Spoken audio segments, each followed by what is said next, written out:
Hello, everyone, and welcome back to D&D&D&D&D campaign number 2 of Black Ink and Blue Blood.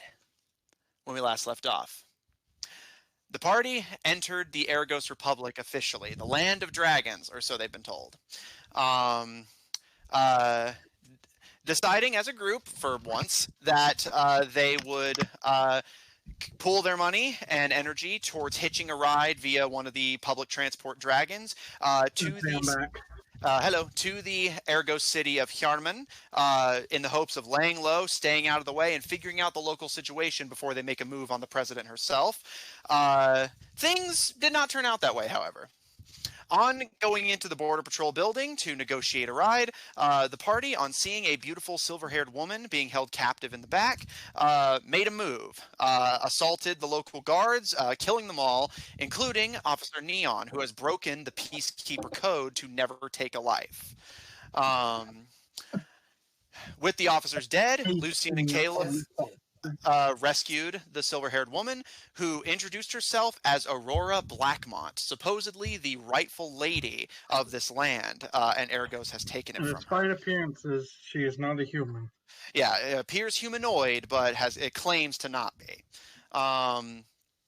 With that, the party has killed the guards, rescued this mysterious Blackmont woman, and the transport dragon is well on its way. So the party is on a bit of a time crunch to figure out what they're going to do next. As Caleb and Lucien, you return to the central waiting area with Lady Blackmont in tow, who surveys everyone with a cautious but polite enough expression, seeming more reasonably cautious. And I will say as one final note before we jump in, that the party has also learned of a mysterious rebellion taking place in these lands, although everyone seems to have mixed opinions over whether it is a good thing or not. With that, as Lady Blackmont, Caleb, and Lucien return to the central area, what would you all like to do? So before I do anything, did I do the history roll? Because I did want to do that. You didn't learn anything noteworthy. The name is familiar, although you can't quite place it. Also, you had left off with her saying, talking, by the way. Mm-hmm. Well, she had basically just introduced herself, but Lucien was not able to place. Kaput when I didn't hit. Yeah, but as we discussed, Lucien was not able to place the name themselves. The name is familiar; it rings a bell, but you don't quite know what it represents or any significance it has. Okay. The second thing I want to do, I want to turn to her, and I will, before we exit, I will say, I'm sorry that I threatened you. I thought that you were maybe a bad guy. And I'm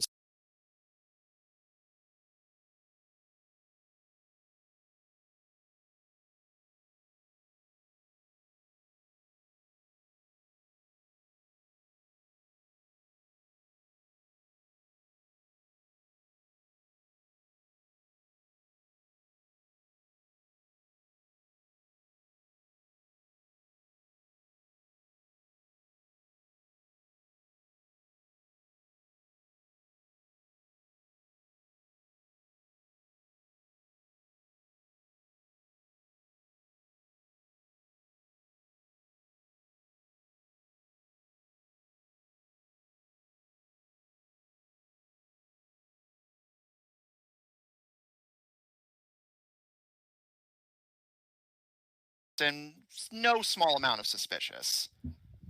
So is this whole rebel thing? Your name sounds familiar to me, but that's what I was wondering. She kind of holds up a hand to you, Lucien, and looks down to you, Caleb. One more time, Mr. Caleb. He said, So is your attempt to get back on your throne the whole reason for this whole rebel thing? More or less. It's not something I started intentionally. It was something that just kind of happened. It's less that they want me back in power, and more they acknowledge things were better under my father's rule than under President Ergos's. My father didn't intrude on their lands like her ladyship does. And who was your father? She gives a smile. My father was Ivron Blackmont, the lord of the Baradel on the surface.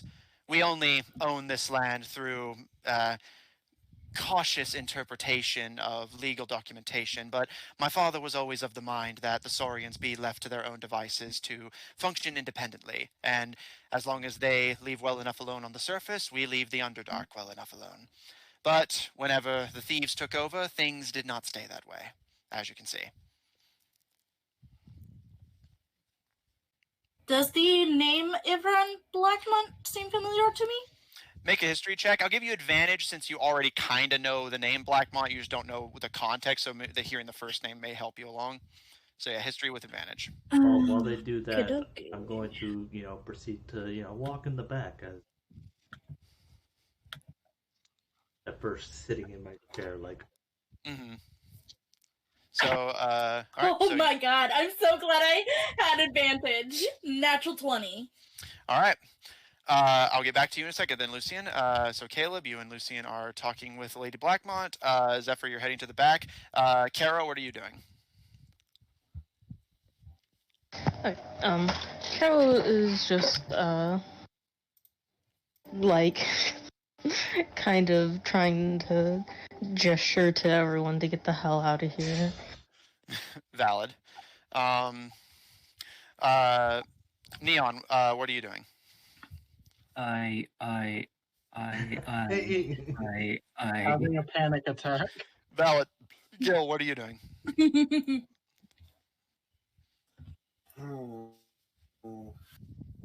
I'm going to. I want to look outside. Okay. Are you looking for anything in particular?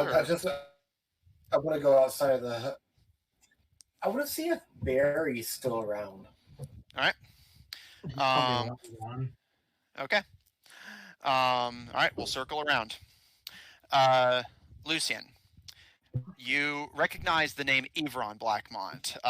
The Blackmont name rang a bell, but you couldn't place your finger on why. Hearing the first name does help you remember it. Ivron Blackmont was the former lord of a castle that used to be owned by the Geogran territories, but whenever the Geogran started losing land, the Barodel was one of the first to be given up to their enemies, specifically by the overtaking of the Thieves Guild in the area, who literally bought the land out from under them. While Lord Ivron Blackmont stayed, his leadership was sadly no longer considered the leadership of the area, with the thieves holding more money and power than him. And following his death, the thieves only got bolder. You remember Lord Ivron Blackmont was most famous for his position within the Hell Knights, a knightly order that sought to create peace in the land through destroying monsters and any source of evil they could find. And for his participation some time ago in an organization called the Goldshine Supernatural Investigation Agency, which stopped a number of supernatural happenings in a faraway land, saving the world several times over in the process. Ivron Blackmont was a hero. Okay, Goldshine Supernatural what? Investigation Agency. Got it. Zephyr, heading into the back. Are you looking for anything in particular, or are you just kind of taking a look around? I'm not really looking around. I'm going for. I was aiming towards getting to the people. Possibly, once I get there, yeah. Pretty much, I would like to get to them and like. So, we going, or are we going to, continue to fight and murder? Lady Blackmont looks down to you, Zephyr, and gives a nod, and looks to Caro, kind of gesturing to all of you, before turning to you, Lucian. Your friends are right. We should keep moving. The dragon's going to be here any minute. It was originally here to pick me up, and if the guards aren't here, they're going to know something's wrong. I Let's get moving. assume you mean pick you up as in escort you to a prison or a holding cell? You can call it that. I'll explain on the way. We should really walk and talk. Sure. Yeah, Let's go. absolutely. Caro, you see to your relief, everyone starting to get ready to file out. I'll say Neon and Caleb. Are the two of you going to go as well? Yeah. I'll grab Neon by the arm. All right. What about his neck?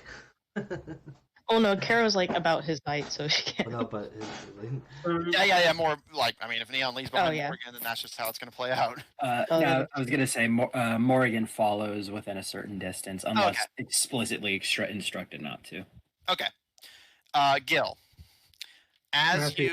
what's up? Yes. I was saying I was gonna have Caleb do something. Oh, go for it. Well, first of all, does Caleb remember, like, wasn't it said that before the Thieves Guild, was it before or after the Thieves Guild that the area was mostly full of Dark Elves? It was after the Thieves Guild takeover. Dark Elf population was notable, but only increased after the Argos Republic was founded. Does Caleb know what the predominant race was before? Before, it was just elves in general, as it was a Geogran territory. So it was originally predominantly light elves before dark elves overtook it when the Thieves Guild bought them out. Okay. So Caleb's just gonna ask, so are you some kind of elf then? No, I'm a half god, actually. I'm sorry, what? Let's go. Well, more... yes, on the way. And as she's walking out... Yeah, walking. I think it can be assumed they were asking questions as they walk. Well, no, yes, but like more because I have something for Gil that like this conversation couldn't reasonably squeeze into. But you now know her race at least. And Gil, walking out first to take a look around. The area is not insanely different than when you left it, other than the demisted goblin left on the bridge. Morgan left unattended with a slightly smoking barrel. Make me a perception check, Gil. Okay.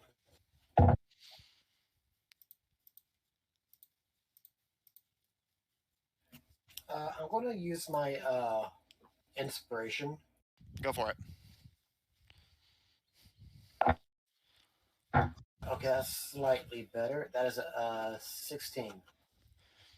Okay, noted. As you look around, you see that the dragon that you guys had spotted earlier is indeed getting closer. The outline of it's becoming more clear. And you can actually see, now that it's starting to get a little bit closer, it is a massive black dragon carrying sort of below it, sort of attached to it, and sort of a weird... Think of it almost like a reverse backpack being held on the dragon's stomach. This almost... it reminds you a lot of Tropu's airship.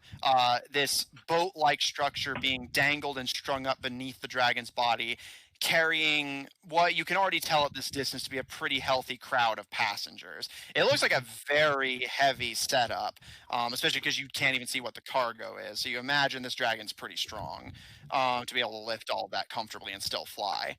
But your attention is more immediately diverted from that from a very loud crackling sound coming from Morgan.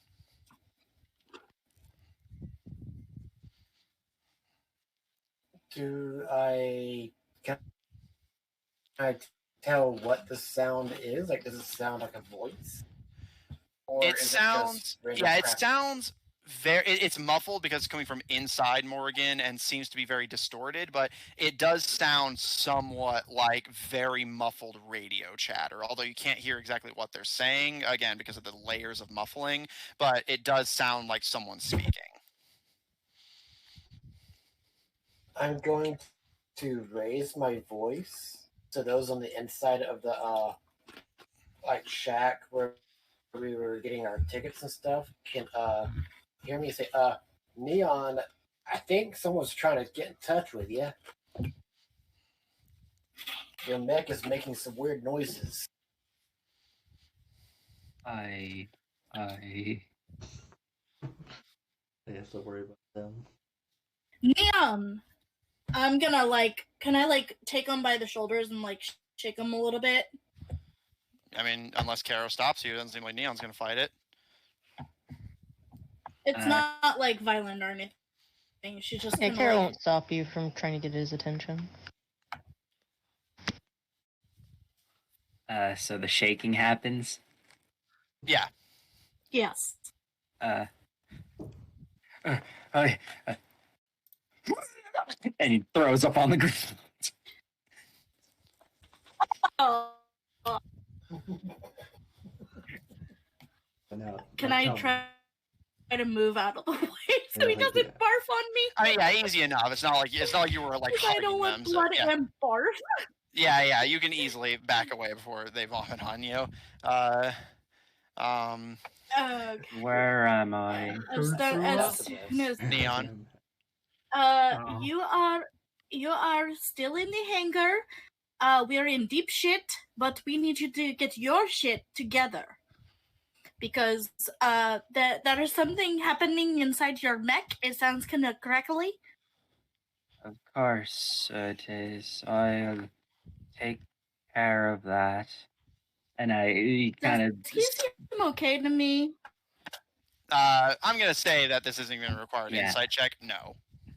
And they're gonna just kind of almost like in a fugue, just kind of walk over to Morrigan, just like almost as if they're dreaming,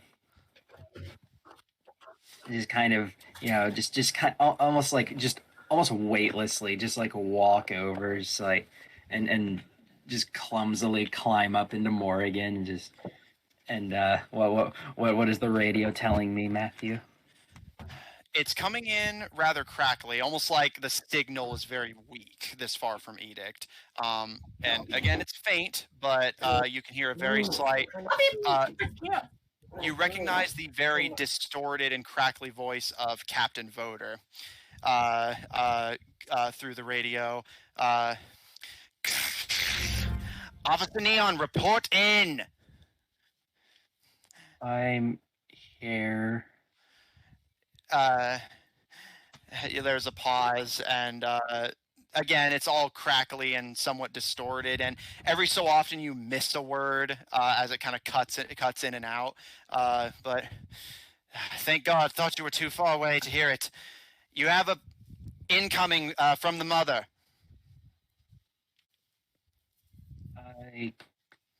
I see.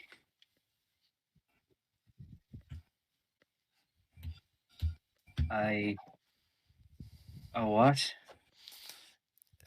You hear some slight objects moving around, muffled noise, almost like they're shuffling equipment around to try and force the signal to be better. Package! She's sending you something. Where? Heading your way right now. Understood. And whether they could tell how distressed you were or couldn't through the static and feedback they were presumably getting on their own end as well, the radio silences. And Gil, you're the first to hear it, although the rest of you can as well. A very slight rumble, almost like something is rapidly digging. This kind of noise coming from the tunnel that you all had come through to get out here.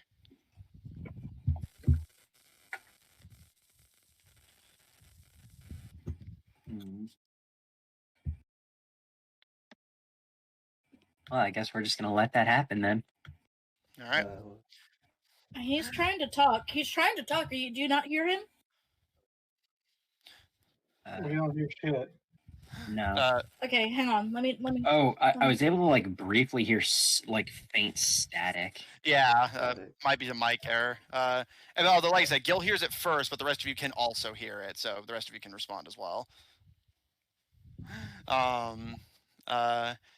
Just giving your reward for the perception check. Does anyone want to do anything? He actually had to run get something. He told me to tell you that he wants to check out the noise. Okay. And sure enough, as Gil heads towards the tunnel to investigate, the rest of you start to hear it rapidly getting closer and louder. Would anyone like to do anything? Yes. Oh. Yeah. Well. Is it anywhere near us? Where is it? It sounds like it's approaching rapidly. Although I will say, Neon has not said what this is. Neon, you know that this is presumably the arrival of this package from the mother. I'll look to Neon. Neon, is there anything that you want to tell us? What was that? What's happening? Do we need to like run? From the mother. So yes. What's from the mother? A package. What kind of package? Ask yourself. While they talk, I'm going to... Yeah, you're crossing the bridge, getting out of here? Yeah, I'm not staying. Alright. Zephyr, as you start to cross the bridge, Gil, as you start to approach the tunnel, and Lucian, as you're arguing with Neon, and Neon just dead to the world.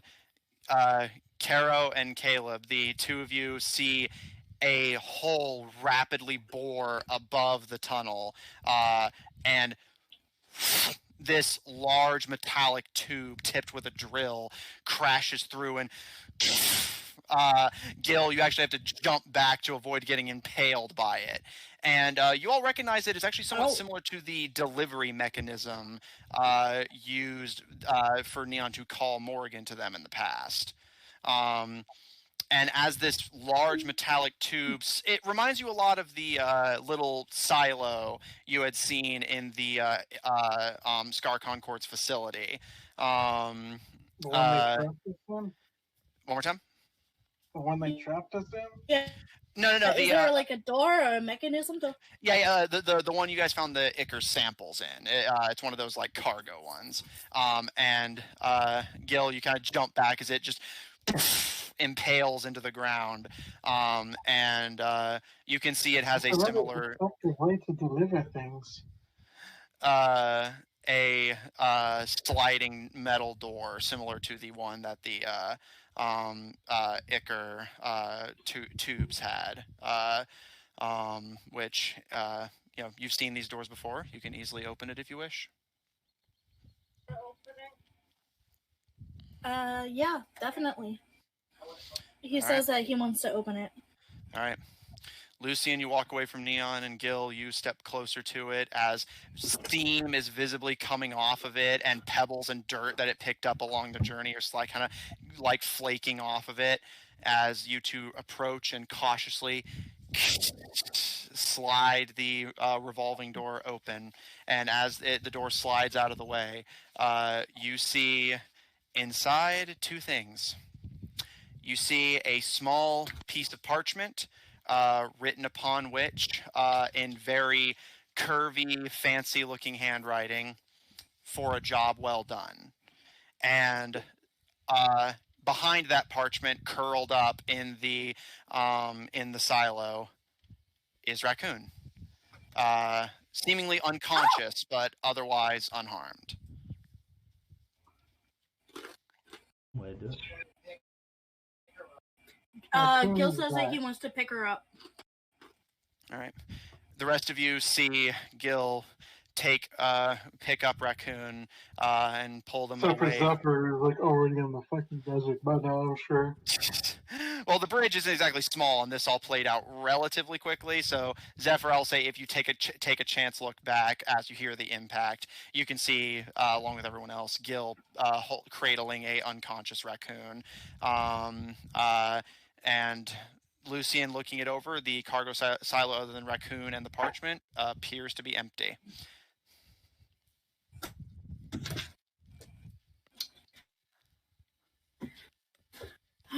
All right.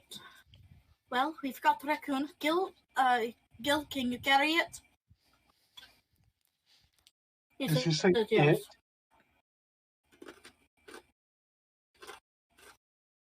She did. It flipped, but she did. I'm not taking it back. All right. Gil is totally going to glare at you. What did I say? Because you called raccoon and it. Oh, I mean her. And he's going to hold her like very, very gently and just walk right past you after that. All right. Aurora looks between all of you, kind of narrows her eyes a little bit at Lucian and Raccoon, and looks to the cargo delivery and to you, Neon. I'm guessing this is something of a long story, but we have time to swap stories on the way. She nods towards Zephyr crossing the bridge. He has the right idea. Let's get out of here before the dragon arrives. Was the car out? I saw you go out. Did you see any cars? Did you see the caravan? I was gonna say, did I see? I will say, Gil, you did see Morgan. You did see the blood on the bridge, and you saw the arrival of Raccoon's cargo. The truck is nowhere to be seen. He's gone. Understandable. Well, Caleb is there going goes to that start idea. walking towards Let's the run. bridge. Yeah, I doubt he would help us anyway. Out of curiosity, in the blood splatter from what was a goblin, do I happen to see the other because we saw them with laser rifles earlier. Do I see it? Or is it You do not. Everything the goblin was carrying was eviscerated. The other goblin fell. Yeah, and the other goblin fell to their death, and that's like miles down in a I trench. like to imagine they're still falling. All right, so from the sounds of So it, we just cut to the goblin still falling. Ah! Goblin live. You all begin to gather to proceed into the tunnel. Zephyr in the lead, and Neon following with Morgan in tow, I presume.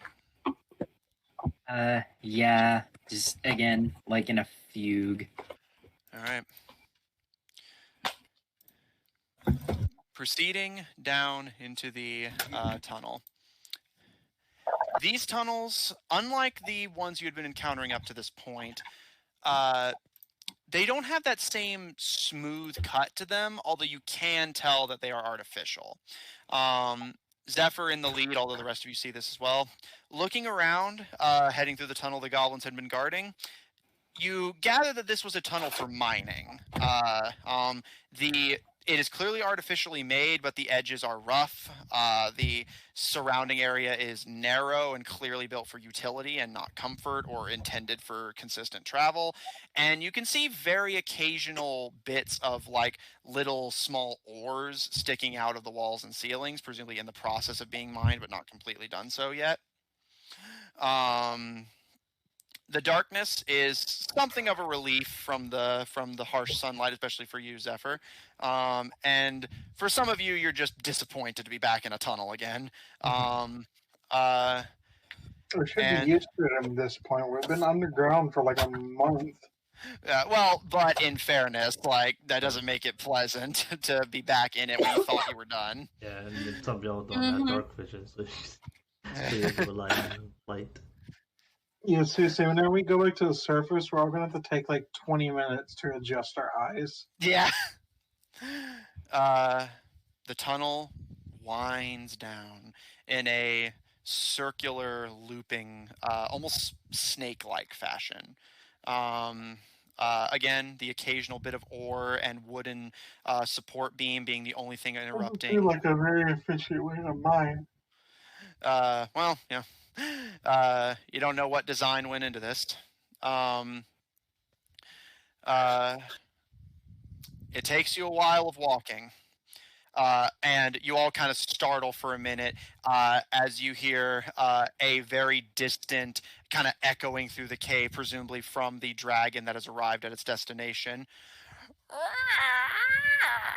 Kind of like echo through the tunnel, this like long, like vaguely forlorn, high-pitched cry. But even though it's high-pitched, it sounds like it came from a very large creature. You all continue down and down and down. But eventually, there is quite literally a light at the end of the tunnel.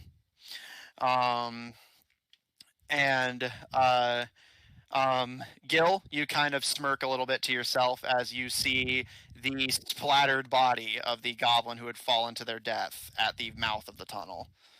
And Does you all... he have the laser rifle with him?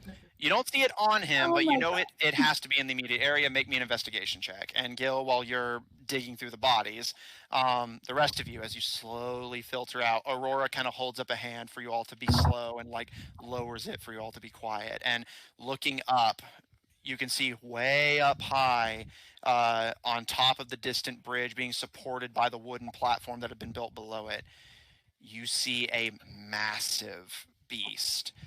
Bigger than anything you've seen so far, with these massive black wings and a long, narrow, beaked mouth full of teeth that kind of looks around. Its neck is amazingly long as its massive head swerves and curves around, kind of just looking side to side idly. And you can hear the chatter of people, although it's mostly just the kind of distant, vague echoes of what reaches this far down into the trench. Aurora turns to all of you and gives a nod. As long as we take our time, they likely won't spot us. Let's let them move on. She kind of hesitates a little bit and looks to the goblin on the ground and clicks her tongue. With the guards dead, it likely won't leave until they've checked the area. We're going to have to chance it, but try not to do anything to stand out. There's not exactly a lot of places to hide out in the desert. Have you not seen I have a serious Sasquatch? question. What's up, Caleb? Do you think Caleb would even know what a desert is? Make a nature check. Nature check. Okay, here we go. Let's see.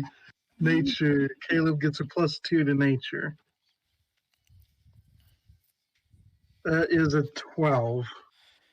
You've heard the term before, although you've never seen one in person. All you know is that the term is typically associated with extreme heat and wide open sands.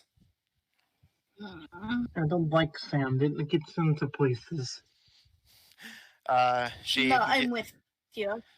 Aurora gives you a kind of sympathetic smile, Caleb. It's all right. Unfortunately, we don't have a lot of other options, but you'll be all right. And if need be, I can carry you.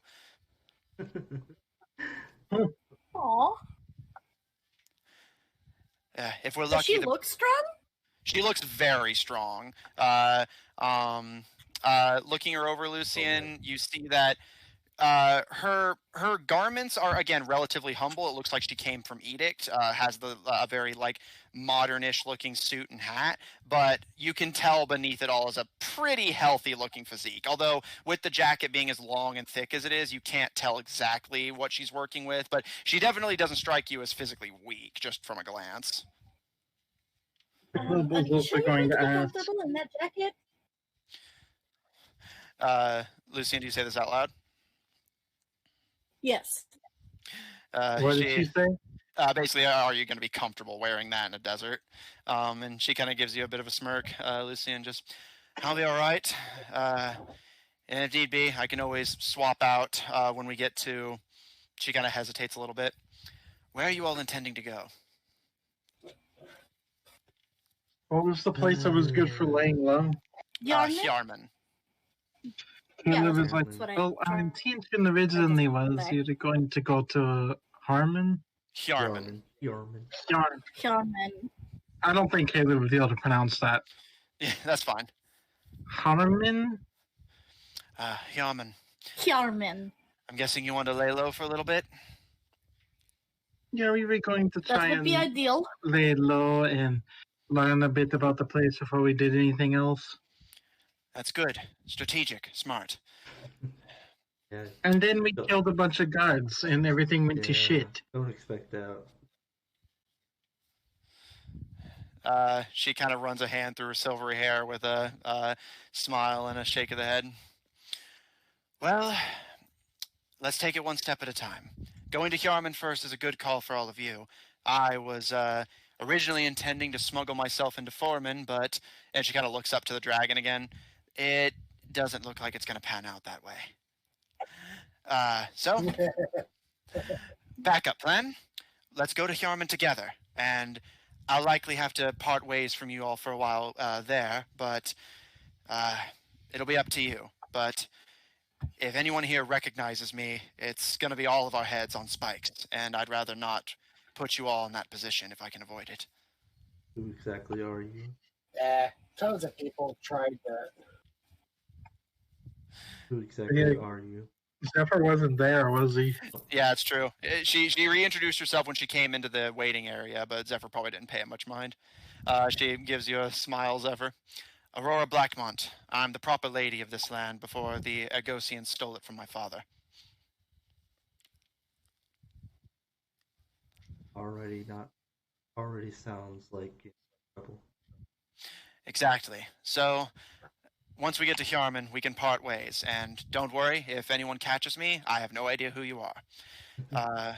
What you all do from there is up to you. But it seems like our goals are aligned for the time being, at least. So, let's stick together. And she Looks kind like of looks... Caleb wants to say something too. Go for it. So you said you're like half a god? Right. Well, more accurately, a quarter god, I suppose. What's the other 75%? She gives a bit of a smile. Human. Well, I ran into 75% of a human. That's an improvement. She gives a smile and kind of tousles here. Don't worry. There's not a lot of humans around here, I'll admit, but all things considered, the people here aren't all that bad, whenever they're not actively trying to kill me. Right. So, how did you become quarter of a god? Well, you see, whenever a human and a god love each other very much, and she kind of smiles at you. She gives her a look. Oh man, I assume that it's either her deadly. mother or No, father you know was what I half mean. god. Who is? Well, it well, had to be her mother because her father couldn't have been a god. my father was half god. And so, So, I was gonna say it's so bored of you to assume. Yeah, as Gil, you're just kind of checking behind rocks and looking around, looking for the gun. and what god are you related to? She kind of narrows her eyes a little bit and just like, it's not important. I show her my symbol of Jiva. She It gives you a is smile. important. It's not going to cause any conflict between us, I assure you. I don't think my heritage on that side matters all that much. What's important to me is restoring my father's dignity. My grandmother's... She kind of hesitates a little bit. I love her well enough, but right now I have more important things to worry about. But it might matter later on. She I kind think of for like... now it just doesn't matter, or they don't want to talk about it. Please? Thank you. She turns away from Lucy and not smiles to you, Caleb. Listen, Thank you. have some respect. Gil, what'd you roll for your investigation? Dirty 20. It takes you a bit of looking, but it looks like it had basically flown out of their hands partway through the fall, and you find it nestled between some stalagmites. But looking it over, it appears horribly broken, and you can see sparks flying off of it. Does it look like I could salvage the energy core? Make Or ask Neon to get it out? Well, asking Neon would be up to you, but if you want to try and gather for yourself, make an investigation check again. Nah, I'm gonna ask Neon. All right. I know this is. Neon is a broken fox, man. Mm-hmm.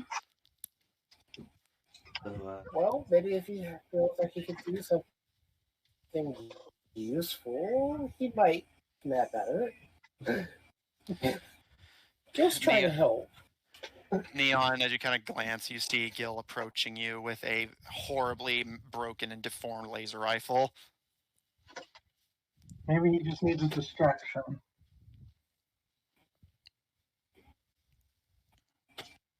Yeah.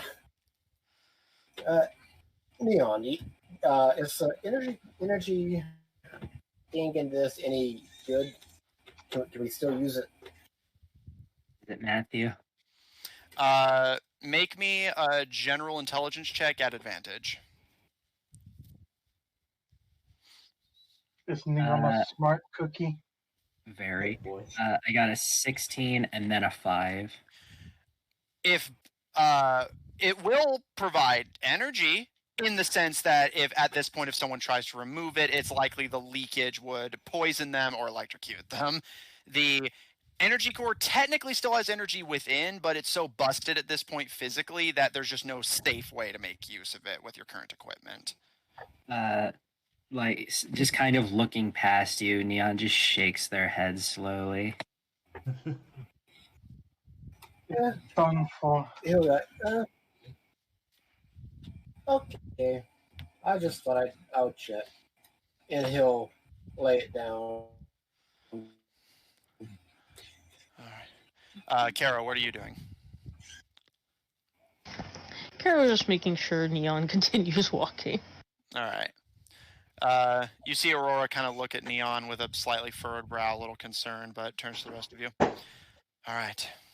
If we're lucky, they won't see us make our initial trek into the Clapjaw Desert, and from there the brimstone clouds will hide us from the air. So, if the stars align in our favor, we can keep following the changing tide river, and the dragon will be long gone by the time we clear the desert. It probably would be good to follow a river because then we could get water. She gives you a smile and a nod. Yes, good job, boy. Because I think deserts don't have a lot of water. Very true. I don't think there's a desert even near where I live. She gives a smile. Yes, they're very uncommon in our particular region on the surface, anyhow. But we won't be able to follow the river forever. Once we make it to Death Nest Valley, we'll have to huck it on foot.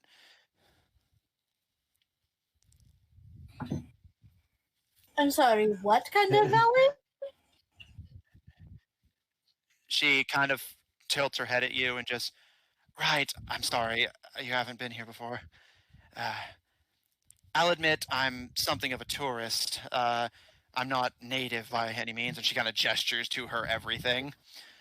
But I've made a trek through this area once before, when I was making my initial journeys around to build support for my father's rule.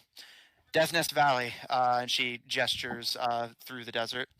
To the north, we're going to have to go through it if we want to get to Hyarmen. Unfortunately, it's where the dragons make their nests. But didn't they say that the dragons were like herbivores? She gives you a smile. Not all of them, I'm afraid.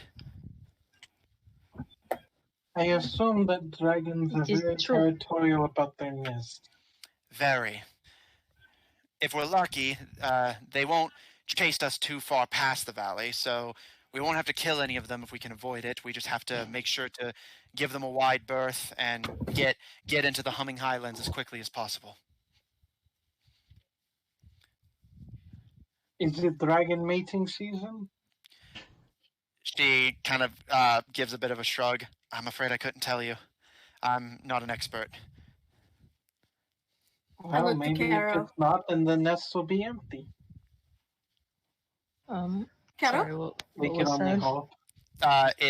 Basically Lucian was posing the question, is it dragon mating season? Because Caleb observed that if it's not, then Death Nest Valley won't be a dangerous trek. It's winter, right? Since it's about to be the new year. Summer, I think. Is it summer? It is about to be. Wait, he said it's yeah. about to be the new year, so wouldn't it be winter? Here, I got it. Hold on. But in the meantime, Kara, did you roll, or are you just going to try and like eyeball it essentially? No, like I'll roll. I was just like curious what the month was. Oh yeah, it is currently the last week of Talit, and it's going to be Ramhat soon, which would be if I can. I have my fictional calendar noted, but like did not have my. I don't even bother with fictional calendars. I got so nerdy about my fiction, my fucking fictional one. Is this a nature check? Yes, yeah, this will be a nature check. That's a dirty 20. Okay. Regardless of the season, Kero, you would know that it is the height. Although dragons do not have a mating season, you do know that in this just region in general, at least assuming the Underdark holds itself to the same traditions, it is very common for families to be created, children to be born at the start of Ramhat. So it is very likely, although it's a bit up in the air, for dragons to be getting ready to start laying eggs at this point. Although whether they would have had eggs at this point is up in the air. And again, this is all hinging on whether they like follow the same metaphorical calendar or not. Okay. Well, so if it follows the dragons up, she gestures up. Then yes, very bad. Very bad. So. Oh dear. Oh boy. Fun. That sounds promising. Dragons don't like people coming near the eggs, but they don't want to leave them either. Well, yeah, Let's see. Makes sense. let's get going. Yeah, All I right, agree. everyone stay low. And with But they're that, being kind of sneaky. Caleb's gonna put the cloak, Sneaky. the hood part of his cloak up. all right. I would like everyone to roll me. Everyone roll me stealth at disadvantage because again, not exactly a lot of places to hide in a desert. I have natural advantage with stealth. Yeah, so basically flat. So for you, it's a flat roll if you have Yeah. advantage naturally. Same, yeah. I got a dirty 20 and then a 17 because stealth is one of my highest skills. Okay. I got a 16. Okay, 17, 16. Joke's on you, I already get disadvantage. Yeah, 12. Oh god. I assume if one of us gets spotted, we're all No, getting my spotted. other roll was a 20. Depending on the scenario. Sorry. Dead. A 5. I mean, like, why would it? I mean, we are also pretty high up. Like, wouldn't that cancel out the Carol's problem? over Like, here. we would just look like specks to them, right? Oh yeah, Oh, she has clunky ass armor on right now. over. Yeah. Yeah. Well, but the point does stand. Yes. All right. Lucian, what'd you roll? 21. All right. I assume I was if waiting one for person fails, we everybody all else. fail because we're all right next to each other. Let's see how it plays out. You all begin to funnel out into the desert, and Caro, you can feel your eyes immediately like just dilate from like just the glaring sunlight. And as you get away from the shade the Devoid Mountains were providing you, you can feel just the dry, sandy air of the Clapjaw Desert, and all of you start to notice a very unpleasant odor, although you can't quite put your finger on what it is. Oh, Can I turn on my suit? Yeah, Really? Caro, as you like quickly start hitting buttons on the collar of your suit, you can feel your skin get immediately doused in water, and like almost you just feel that like Oh of yeah, relief. this is a really bad place for Karo. Yeah, that's why they got the suit. And Caro does a little froggy smile. Her eyes disappear into her head. Aww. And with that, as all of you start to quietly make your way across the desert, hoping against all hope to not be spotted by the dragon in the air, as you get further and further away from the mountain, the dragon does not appear to respond, nor do likely any of its guards controlling it. It stays in place, and you imagine the guards are surveying the area very thoroughly. Neon, as you're all walking kind of low to the ground, you feel a hand on your shoulder, and you actually can feel the world kind of come back into focus as you're broken out of your fugue state, and you turn and see Aurora with her hand on your shoulder, and her hand is glowing slightly as she gives you a kind smile and gives you a nod. You're a peacekeeper. I recognize the uniform, right? Not anymore. She kind of frowns and, may I ask why? I killed 2 people for you.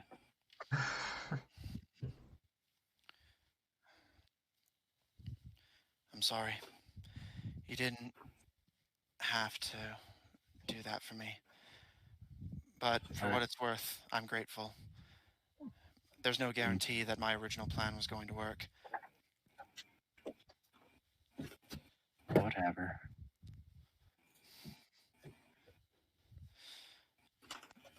She kind of looks at you and frowns a little bit, and if I had failed, if I'm lucky, they would have killed me. You saved my life, for better or for worse. I won't say that my life was worth the trade on its own, but I do want you to know that I'm grateful. I just hope it went to something good. I'll make sure it does. Fine. And she takes her glowing hand off of you, and you can feel your emotional pain begin to return. And she kind of like shuffles and frowns a bit at you, but continues forward to be with the rest of the group. You all begin making your way to cross the desert. The sand rolling beneath your feet. For some of you, Zephyr and Caleb in particular, and Caro in your heavier suit, the ground kind of keeps giving beneath you, and you find yourself occasionally like stumbling and like having to like fight your way through the sand. Neon more just kind of like shuffling their way through more than anything.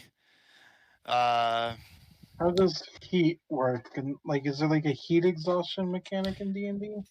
Yes, although that will come up whenever the appropriate moment has come. Is there anything you all would specifically like to do while crossing the desert? Yes. I do have something I want to do. Go for it.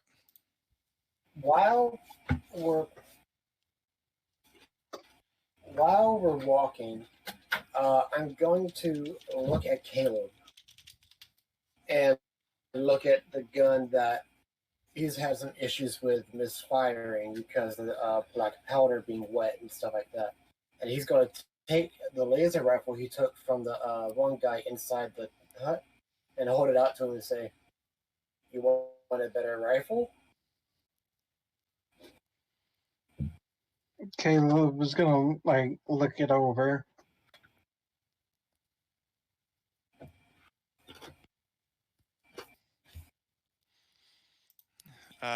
Looking it over, it's you handed in the laser rifle, correct, Gil? Correct. Caleb, looking it over, it's you recognize this is the rifle the border guard had leveled at Gil. It has some scuffs on it, appears very generously used, and seems like it's seen some wear and tear, but seems otherwise functional. You recognize it as being very distinctly Edict technology. It has a very fine-looking, if worn, golden trim with a dark black interior filling, and you can see a glowing energy core nestled in the what would be the akin of the firing pan for your musket. Rather than a traditional gun barrel, you see a strange device on the end that almost appears like something of a magnifying glass, although you can't immediately gather the purpose. But you've seen the weapon fire, and it certainly appears deadly. Caleb was like, I guess I can give it a try. It's all yours. And he'll let him have it. All right, Caleb, you may add a laser rifle to your inventory. That's an item on D&D Beyond. So It is? Yeah. Hold up. Energy, what is coming? Laser rifle. Laser rifle. What in the actual fuck? It does 3d8 damage. It has a range of 100 feet. All right. Anyone else have anything they want to do while crossing the desert?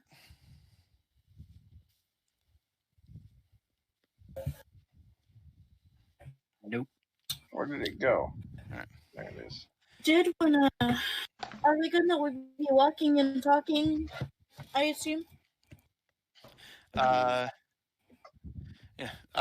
Aurora turns to you and gives a nod.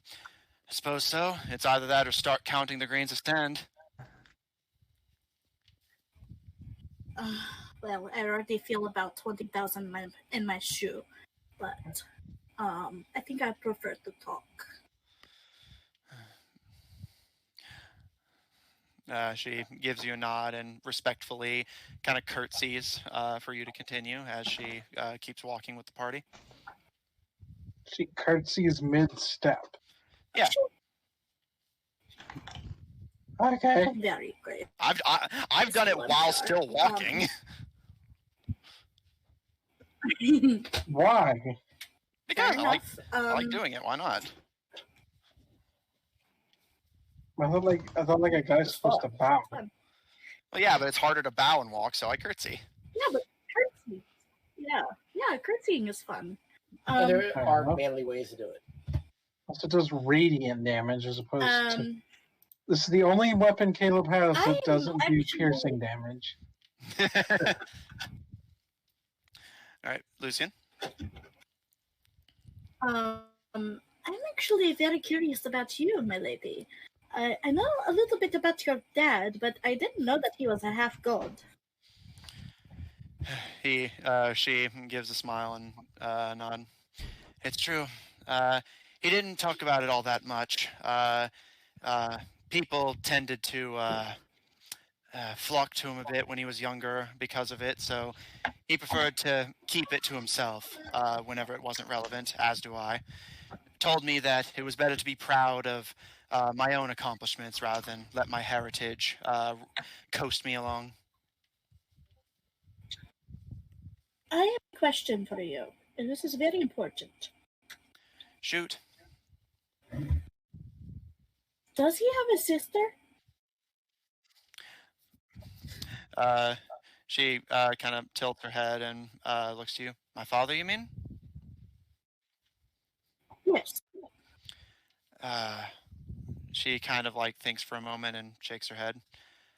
No. He had a brother, but no sister. At least not one I ever had the pleasure of meeting. No rumors in the family, no like hearsay. I've met somebody with your likeness, that's why I'm asking. She gives a smile. Oh, do tell. She's very beautiful, just like yourself, and also has red hair. The only thing is that she has red eyes. I didn't meet her per se, but I saw a picture of her. She gives a bit of a shrug and, no, it's possible, I suppose, but I imagine if my father had a sister, I would have met her. His brother was always around when I was growing up.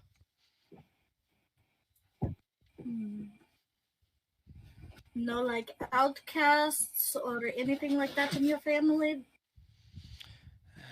Nothing official. Did you have any siblings? I don't know for answer.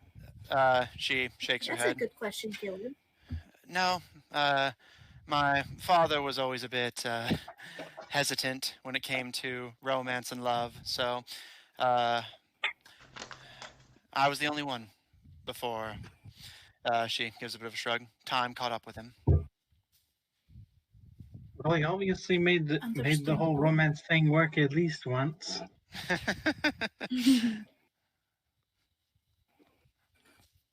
What happened to your mother? She kind of like shakes her head a little bit. Her and my father had a bit of a complicated relationship. I'd rather not discuss it with perfect strangers. Fair enough. No, that's understandable. It's just, do you know if she looked like you? She gave a bit of a You're smile. really fishing for this, Lucian. Is there something you're driving at, Miss Alefikir? Yes, actually, I am. It's just you look a lot like her, and I'm just wondering if maybe you're somehow related to her.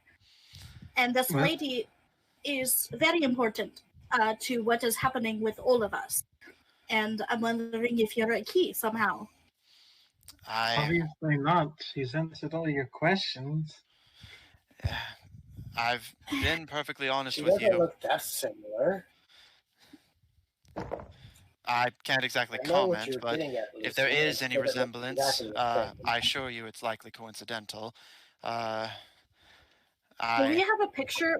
I have the picture. Could you get the picture? Could you get the picture? Gil's gonna unfurl the portrait and hold it up like. This is the lady. We don't know much about her. That's her name that my brother has given me, or a lot of people have given me. This is her.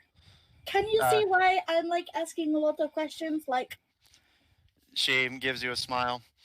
My hair is silver naturally. Her hair is white because she clearly suffers from albinism.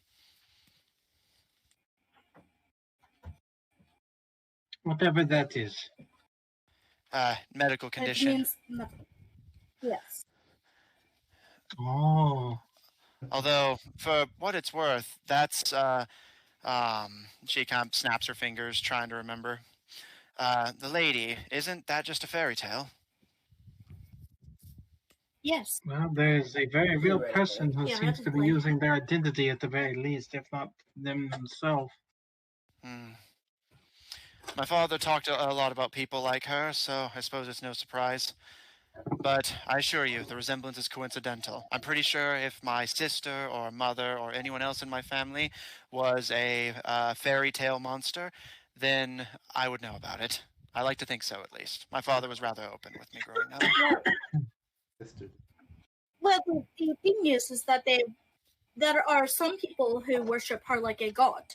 I don't remember any of the teachings that I have gone through extensively of any god being, an albino. So that's kind of what I was going for. Well, I think the key phrase is maybe she's worship related to alike. me somehow. I feel like the key difference is worship like we don't know if she's actually we don't know if she's actually a god or not. We don't know Considering for that you sure. have not heard of her All being I a know. god, I feel like you're Well, Caleb, putting it it's come to my attention. There. Well, Aurora it's come holds to up a my hand between attention. the two I of don't you. actually know everything. One at a time, please. You get used to it. She turns to you, Lucian, and says, I assure you, I don't know anything about this woman. Assuming you're even telling the truth, which I am willing to take on faith, I thought this woman was fictional until just now. And she turns to you, Caleb. Yeah. Although your observation is astute, and she nods to you, Lucian. It's quite possible that this is simply a cult-like phenomena, like my dad used to talk about. It's not uncommon for small religious groups to worship their leader as a god themselves or a mouthpiece for one.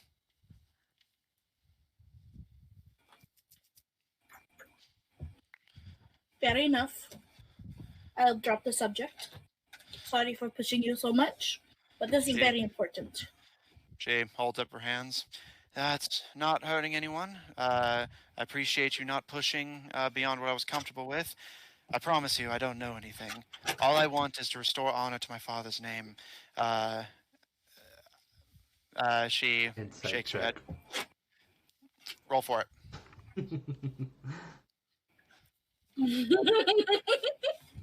19. I kind of want to do one too. You can roll if you want. Can I do one too? Yeah, go nuts. Yes.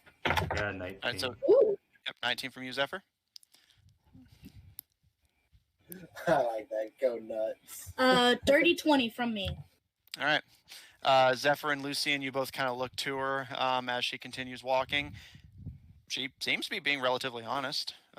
She seems, as far as you can tell, genuinely just intent on restoring her father's name to glory. Take her position back from Ergos. She doesn't seem like she's lying to you or hiding anything. Well, in that case, then it should probably come to your attention that we're kind of looking to, how do you put it, dethrone the Ergosians. Well, given your less than subtle entrance into their lands, I would have assumed. Yeah, we like to come over there with bang. That was unintentional. They seem to be working with the group tied to this lady, so I think we're trying to remove one of the pieces off the board. That's very smart. Catch them while they're divided, rather than giving them the chance to combine their forces. She gives a nod. Well, as I said then, it appears our goals are relatively aligned. If you're willing to help me, I intend to establish contact with the rebels in Hyarmen.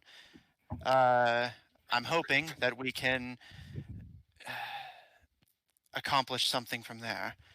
I can only... She gives you a smile. As I said, Mr... And she kind of holds out a hand.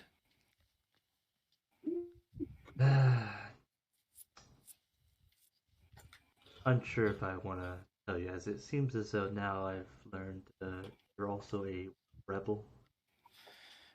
She gives a smile and retracts her hand. That's fair enough.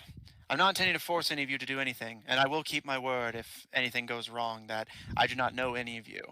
At the very least, I would at least ask that you not disrupt rebel activities. Just stay out of their way, follow the laws, and the guards should leave you alone.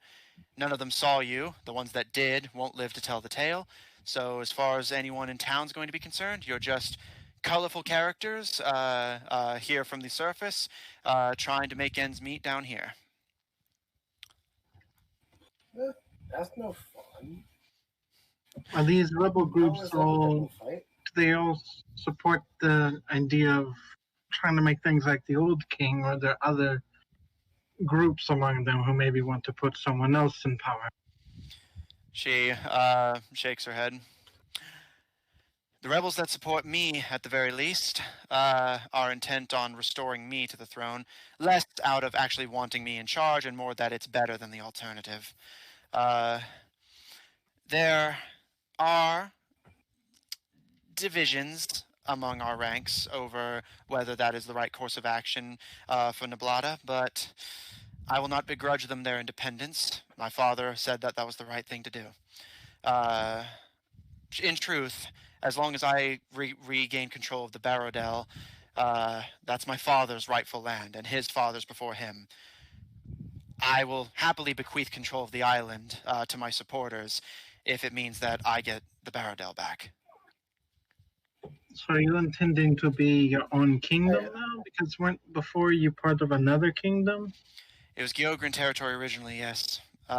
If you all bring down Ergos, and I certainly have no intention of restoring Geogran control, then yes, I suppose I will be the ruler of a new kingdom. But she gives a bit of a shrug. Take it one step at a time, I suppose. I was gonna say, has she noticed who I am? Like, does she know or If she has, she hasn't commented on it. anything?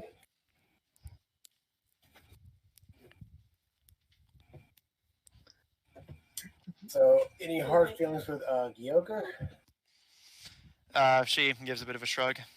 I can't say in particular. They treated us well, let us have our degree of independence for what it was worth. My father was always rather unhappy about their decision to sell our land to the Thieves Guild to pay off their debts, but he was always civil about it, for whatever that's worth. So, I think the general is perhaps not best suited to his position, but the runnings of other countries aren't my concern. It's not that I don't care or think of myself as above it, I just acknowledge it's not my place. My father was always careful with who he deposed and who he supported. The Hell Knights have always had an unfortunate tendency to get their noses involved where they didn't need to be. That's politics for you. I suppose it is. Didn't Father always hated it. Didn't we say that like one thing Caleb knew about Argos was that it was somewhere that Tavadrons have been able to use as like a hideaway after raiding? Yeah, you would know that Aragos, on the surface, the Tibadrians will use it as like a resting point before and after raids, typically made on Blackthorn to the north. So yeah, you know that. I don't know how the people where I'm from would feel about the change. Argos has been very useful to my people, from what I understand. She pauses and kind of looks you up and down and racks her brain for a minute. Tibadrin, I assume? Yes. She gives a nod. Yes, I suppose that's something to consider. But, she gives a bit of a shrug. I would be willing to hear you out. I'll admit I find the Tibadrians' methods rather unpleasant, but if it keeps the peace and they're willing to be diplomatic about it, then I will be diplomatic in turn. And maybe it would be a good look if a Tavadran helped with this situation. She gives a nod. I suppose that's true. But I won't be thinking too much on the throne just yet. For now, I just want the land restored. Truthfully, if my father were around, I would rather it be back in his control, but that just leaves me. Mm-hmm. Were you going to say something, miss? And she turns to you, Caro. Carol looks to her and is, have you lived down here your entire life? Oh, no. I lived in the Barodel for my entire childhood. I only came down here after the Argosians made it fairly clear I was not welcome. She gives a bit of a smile. They said I could stay on the island as long as I didn't cause any trouble, and they didn't want me on the surface and risking others finding out about what had happened. But she gives a bit of a shrug. I'm You afraid couldn't help but get into trouble. Yes, I suppose I inherited my father's hero syndrome, and they caught me helping the dragon breeders getting off the island. So I was tried for dragon breeding, placed under arrest, and exiled from Neblata. I stayed in Edict for some time, but I gathered my courage and decided to make another attempt at taking the throne back. And she holds up her hands. That's when you all found me. Hmm. They caught me on the border, and my appearance is too distinctive. I was arrested almost immediately, but I was counting on that. My original plan was to let them arrest me. I knew once the president got wind, they wouldn't want to execute me publicly. It'd be a bad look and only earn the rebels' ire. So I played my part and convinced them to hand me over to President Argos as a slave, and I was intending to kill her there. Or perhaps get the chance to talk to her directly and convince her to return my father's land. Well, that's what I want to do. I want to talk to her because I think that maybe if we can handle it diplomatically first, before we get into anything physical, I think that would be ideal. Indeed, I'm hoping to accomplish something similar. Again, there's some divisions among our ranks. No rebellion is clean, I'm afraid, but we're doing our best to be diplomatic about it. All we want is a chance to talk to her directly. But unfortunately, ever since the movement really started picking up steam, President Argos only leaves the temple for matters of national security or for the occasional visit to the Kingdom of Wyborn.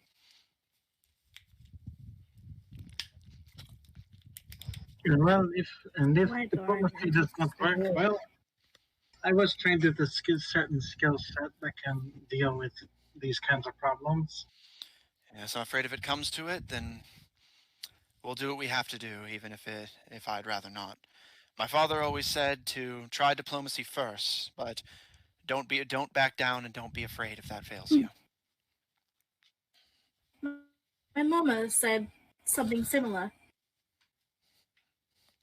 She gives you a smile, Lucian. Well, we'll all do our best then. Whether you all choose to support me directly or not, I won't begrudge you. And who knows, maybe if we're lucky, we'll run into each other at the temple. If I call out. Temple.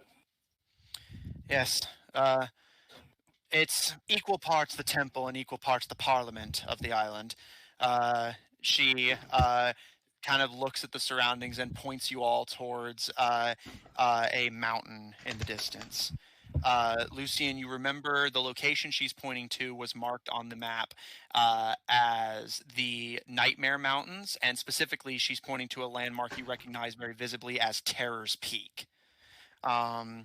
Terror's Peak is this massive craggy mountain that looms over the entire island. And Kayla, with your observation earlier that this is all still underground, you can see that Terror's Peak actually connects to the ceiling of the cavern.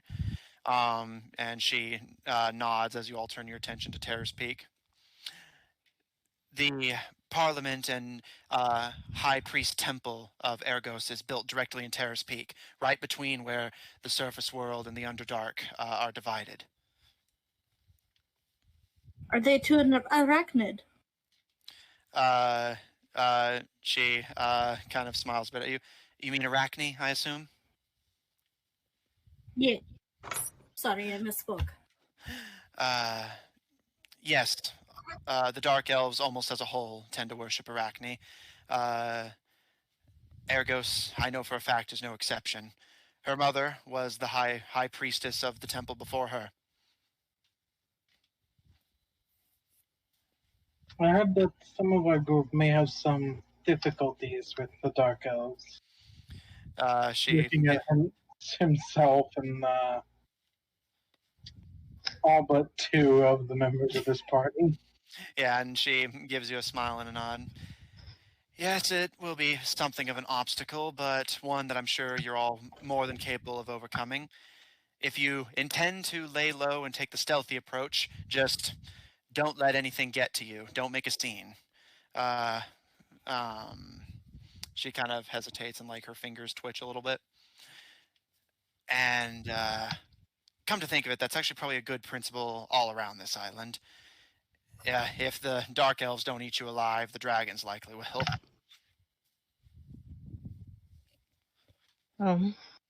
She wants to. Kara wants to look to the. Oh, I'm forgetting her name now. Aurora. Aurora. This. Do the dragons here not speak Draconic? No, they don't speak any language that anyone's found. Although they do respond to things like beast speech and things of that nature. Maybe it's because they're underground. Quite possible. Although I know that there are dragons that live underground. She gives a bit of a shrug. Again, I'm not exactly an expert. Much as my arrest warrant says dragon breeder, I was just helping with some healing. I don't know anything about the details of their biology. I just know the names and a few locales that breed them still. But why? Why what? Why do they? She kind of like tilts her head a little bit. You'll have to clarify, miss. I'm unclear what you mean. Why do they breed dragons? She gives a bit of a shrug. That's just always how they've done things. Before Ergos came along, my father told me tales of this place. Said that we established contact not long after his rule really started kicking into high gear. We found them, and they worshipped these dragons, built temples to them. And their behavior was always strictly neutral, but they said that it was simply the whim of their gods. I suppose they breed them as a show of respect. I know some used to keep them as pets, ride them around, that sort of thing. My father said that before Ergos, there were dragons as far as the eye could see. Nobody walked anywhere when you had dragons to carry you. Travel between cities would always take place by air. This desert would be crossed by massive armored dragons. But she gives a shrug. Once Ergos took over, they said that the temples were blasphemy to Arachne and destroyed them. And dragon breeding was illegal. The only dragons that are left are the ones that live in the wild, or what few people are able to sneak under Ergos' radar. And I know the president herself keeps a fair few, and she nods back towards the Devoid Mountains where the massive black dragon still is. If there's anything that the life where I'm from has taught me, is that the people who ban things often have the most of the thing they banned. I'm afraid that's very true even down here.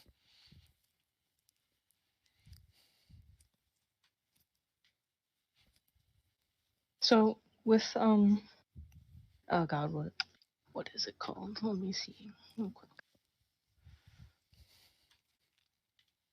Does speak with animals work with these dragons? You haven't tried yet. I'll see. She'll look to Aurora again. Just, have you ever heard Draconic from a dragon? She gives a smile. From a dragon, I'm afraid I haven't had the pleasure. Although I've heard it spoken around the home occasionally. They sound like chime. She gives a nod. I always thought of it like singing. Yes.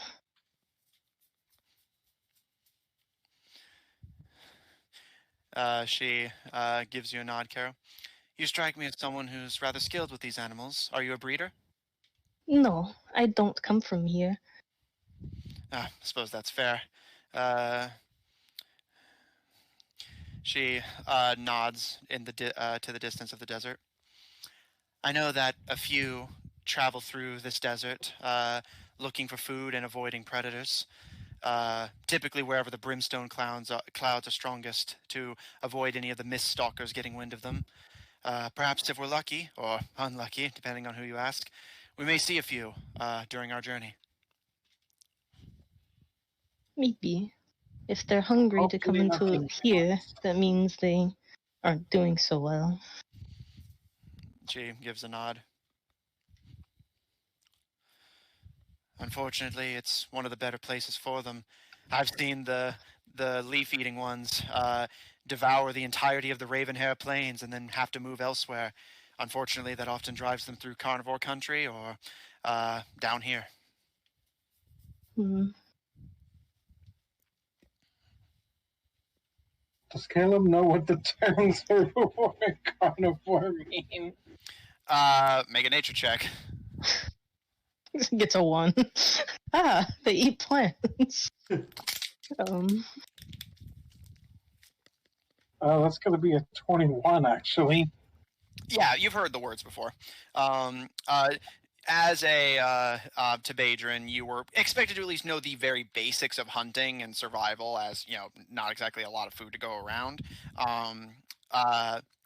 So you were taught the basics of the food pyramid and herbivores and carnivores and that sort of thing. So you know the basics of the concept.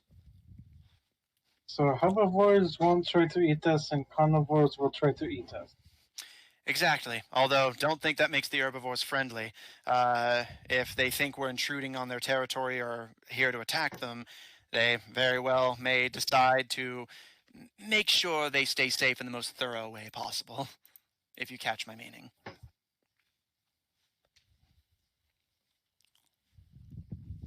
Ugh.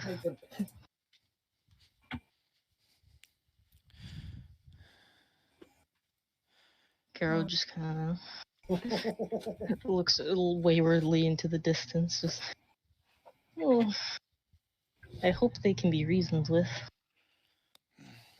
So do I. You all continue your Do you trek. think that you could reason with them, Carol? Yes, dragons actually don't like expending energy when they don't need to. I've known quite a few people like that as well. Only the Lucian only just mean laughs. ones that I've seen that will rampage are the big red ones. Aurora gives a nod. Those you want to avoid. But, I mean, you can't avoid them when you're told to go kill one, I guess. Unfortunately true. But thanks, Miss Carol. If we see red, we know to leave it alone. Hopefully that goes for here too. Well, if worse comes to worse, we'll find out when we find out, won't we? Yes.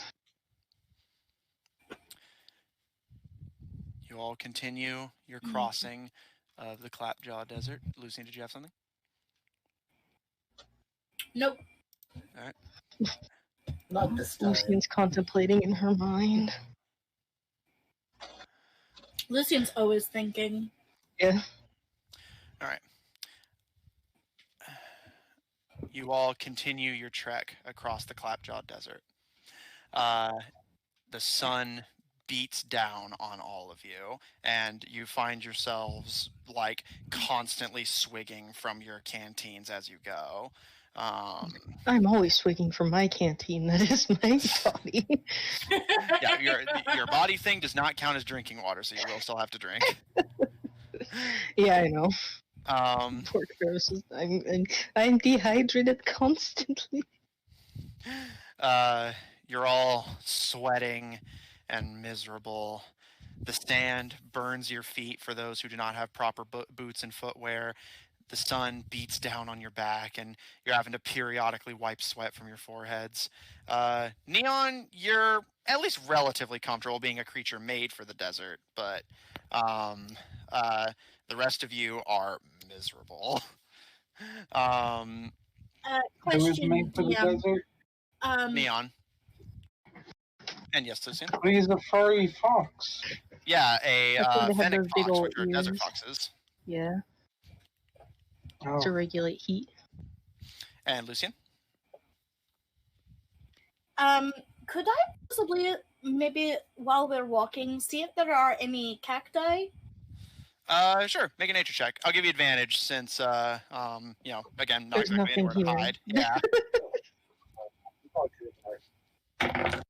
Oh, okay.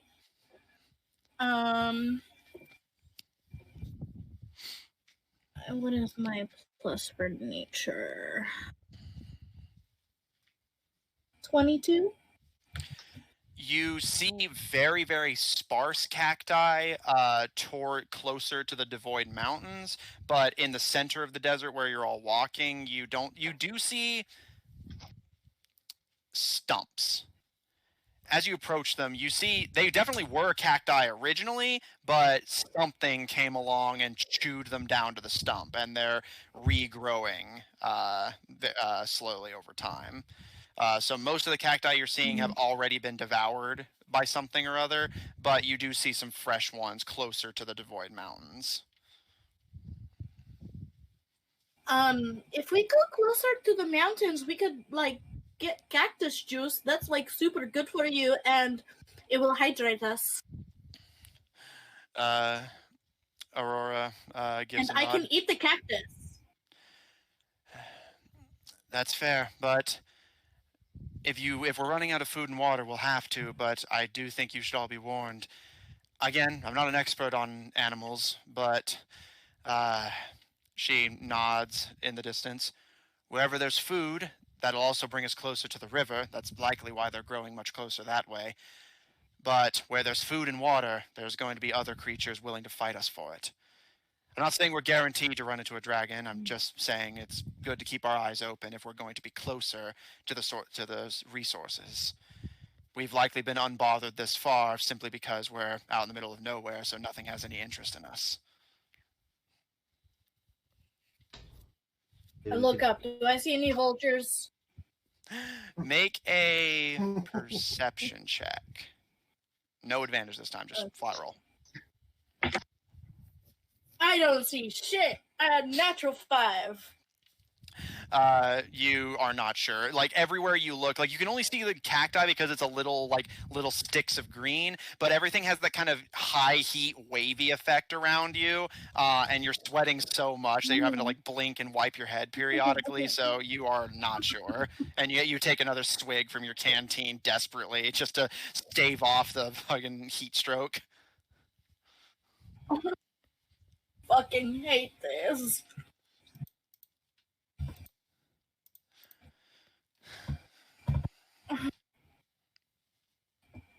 I'm still carrying Raccoon, by the way. Yep, noted. Hey, Neon?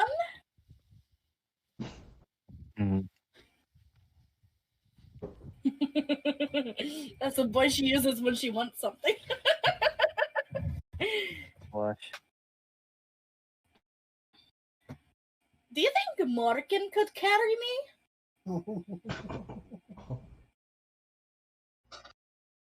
Morgan can carry most people. Okay, let me rephrase. Could you ask Morgan to kindly carry me? Sure, like you don't have to ask it anything. Morgan's a robot. Just climb on. Okay, I will climb onto the robot. Aurora kind of visibly scowls at Lucian as they start climbing onto Morgan. And Lucian, Morgan burns to the touch. Yeah, you immediately yank your hand away as it touches the metal, and you can see your palm is visibly reddening. Oh, fuck. Yeah, metal likes to get hot in the heat. Yeah, no, I figured that one out. Thank you. So much for that keen mind.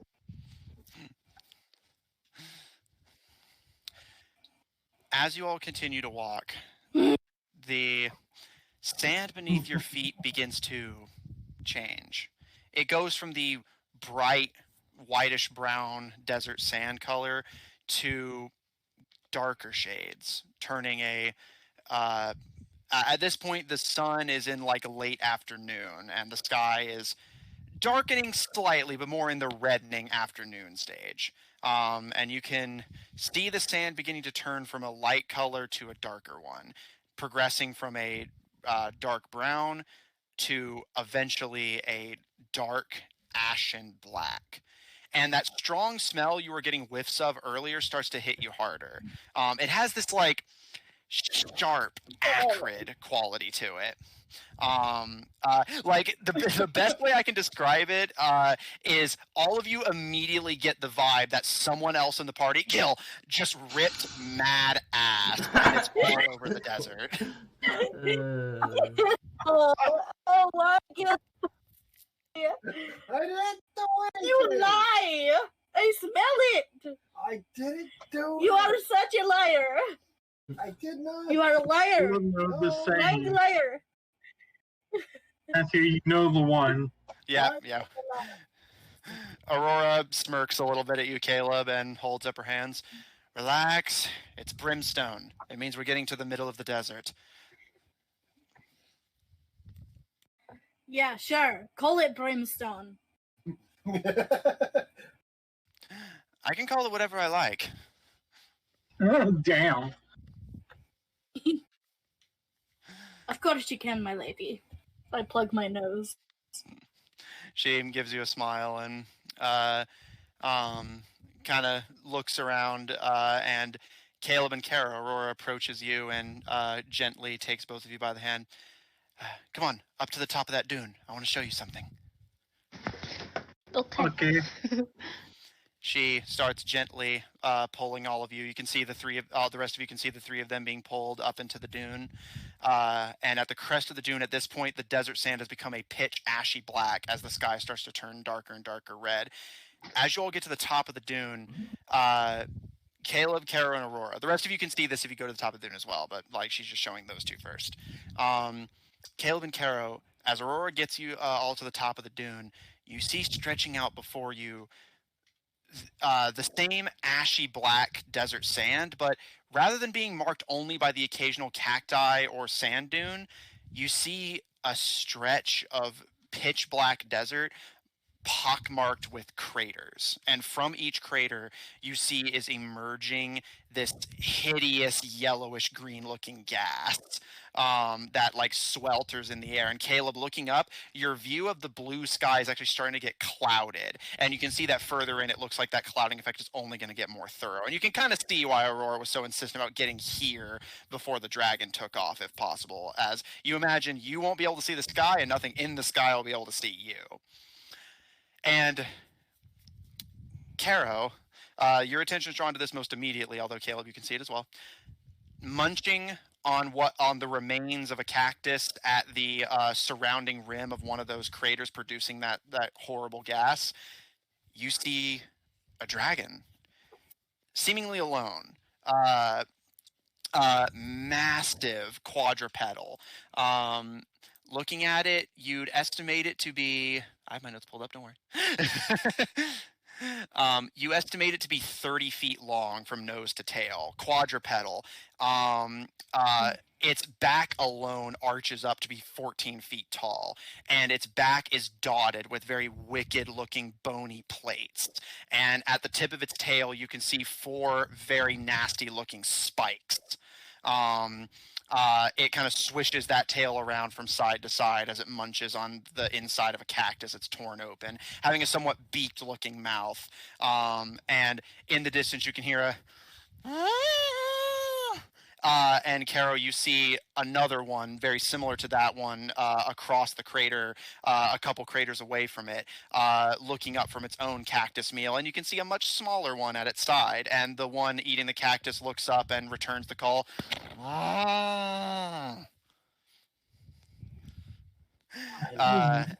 And Aurora looks down to the two of you with a broad smile. Dragons.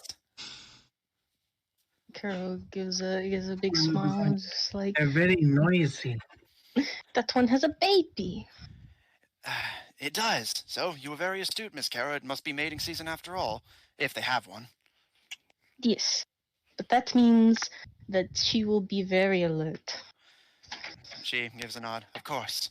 I don't intend to get careless. I just thought the two of you would like to see them. I do like to see them. They are big. She gives a smile and nods to the one closer to all of you. In the cities, they call these plate dragons. I see why. Of course. They're relatively nice enough when they're in the right mood. Just watch out for the tail. They have a word for it. She kind of snaps her fingers. I can't remember it now, but they have a special word they use for the tail. That thing hits you, it's lights out. What does the tail look Makes like sense. to Caleb? One more time, Caleb. What does the tail look like? You can see it ends with 4 very wicked-looking spikes. Are they called spikes? No, it Thago something. They look like spikes. Well, yes, it's spikes, but they have a special word they use Joke for it. From the land before time. Spikes. He's pulling a joke. Well, you can call it whatever you From want, the little land before Caleb. And she time. kind of rubs your back. The point is, don't let I them swing don't at you. understand. And what was Gil saying? I was saying that Caleb was pulling a joke. Oh, No, Caleb was quite serious. yeah. Oh, I thought he was pulling a joke. No, Well, Caleb is that like, well, as far as Caleb is Let's go concerned, is pulling what it. other term do you need for it other than spike? Does Lucian hear this? You can hear the conversation, you can hear the distant calls, and the rest of you, since the dune is still a bit ahead, can climb up it and see the same spectacle that Caro and Caleb were seeing. These massive quadrupedal dragons eating cacti and wandering around in the craters. And in the distance, you can see several more, almost like a big herd of them.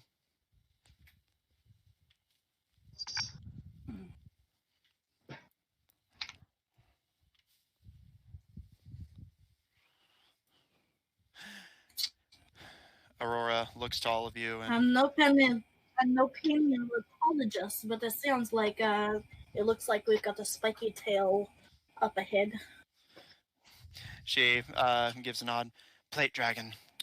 I was going to say once we were all grouped up, it's not impossible to nest within their nesting grounds, but I'll let you all make the decision. We can stay here, where it's likely a bit safer, but we could walk a bit more before nightfall, if we're willing to chance being within their nesting grounds. We'll just have to make sure to give the dragons a wide berth so that they don't think we're a threat to them or their young. Caleb is like tired. He's probably been sweating. No, he's violently sweating. Caleb is like, I think I want to rest now. She gives you a smile and a nod. All right, young Caleb.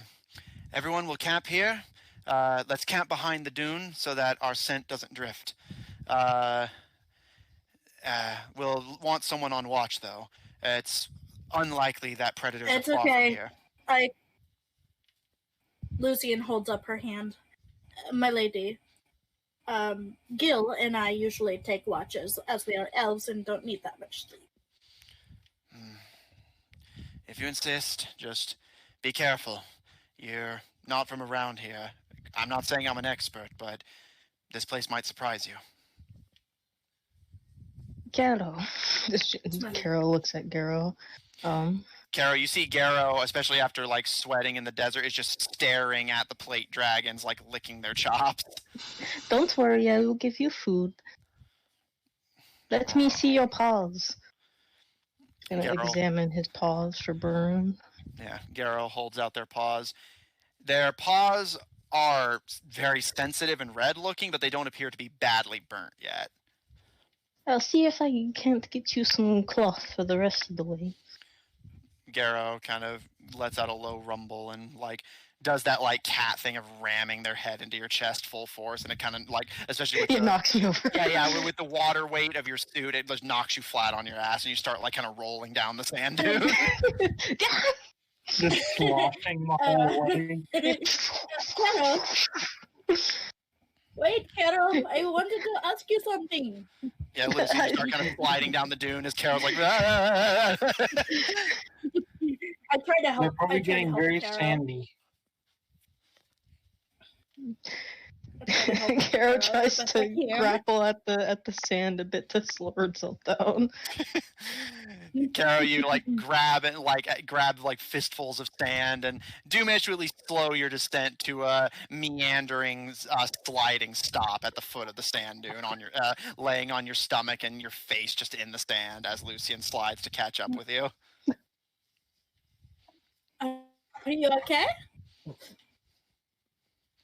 Face full of sand, spit some out. I am okay. I have lots of protection. I wanted to ask you a question. Yes.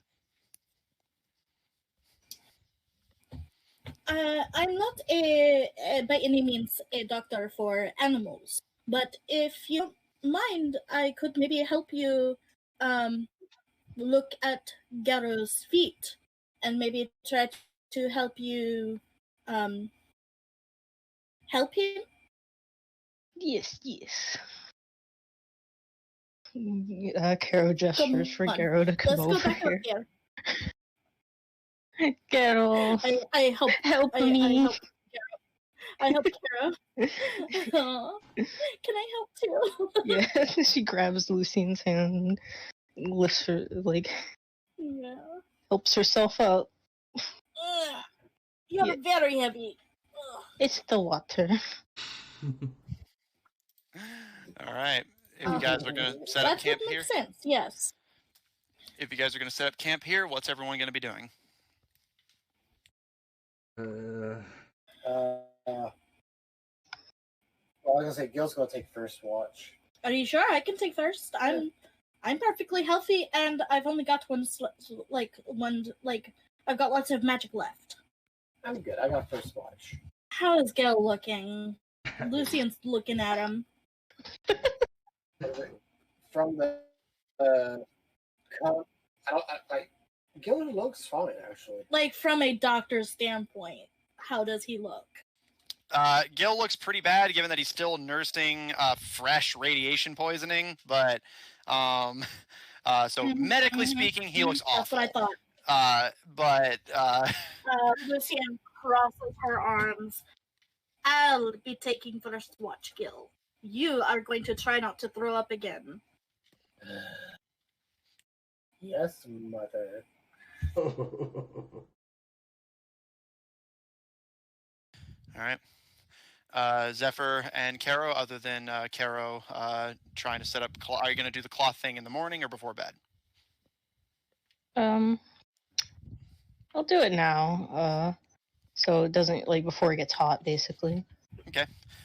Make me a medicine check, I'll call this.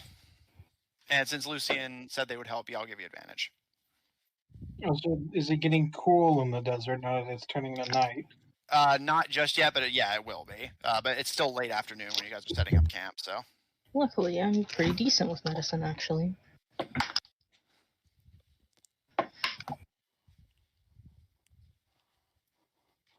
Okay, that's a 14. All right, it's relatively simple. It's nothing fancy, but with Lucian's guidance, you are able to turn some scrap cloth into bandages for Garrow's little feet, giving them basic wraps to keep their paw pads from being directly on the burning sand, and they kind of cautiously test it before putting their full weight on it and giving you another grateful bump of the head and running their head underneath your hand. Caro gives him scritches. And Garrow kind of bumps your side, Lucian, as you stand up. I give him a little scritch on the head. All right. As you all start setting up camp, and the late afternoon sun begins to, the sky begins to darken as the sun quote unquote passes, and darkness begins to fall over the island. Indeed, Caleb, as you observed, the heat begins to transition very sharply into a freezing cold. Um, uh, and you find especially with your body still slick and damp from the sweat, your teeth are chattering and you are freezing cold. And Zephyr, you are deeply unhappy. Zephyr and Caleb, what are the two of you going to be doing as camp is being set up? Caleb is going to set up his spot and try his best to find a way to be comfortable.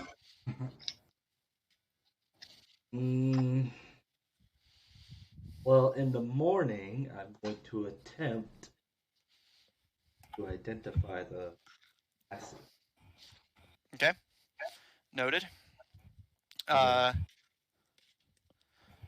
count that as part of your long rest. Like, basically, you can do that while everyone else is, like, gearing up and getting moving. Caleb, as you're settling in, Aurora approaches you, and Caleb, do you have a bedroll or, like, anything along those lines?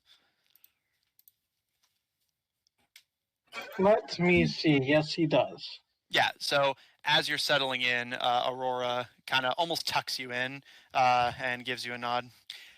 Try not to lay on the sand directly. That'll only make you colder. Your bedroll will keep the worst of it off of you. And sure enough, as you're tucked in, it's not warm, but it's at least more neutral, and your body heat starts to warm the bedroll slowly. With you off the sand and your body shielded from the elements, it's at least a more neutral room temperature than the harsh heat and freezing cold. Comes back out, though. One more time?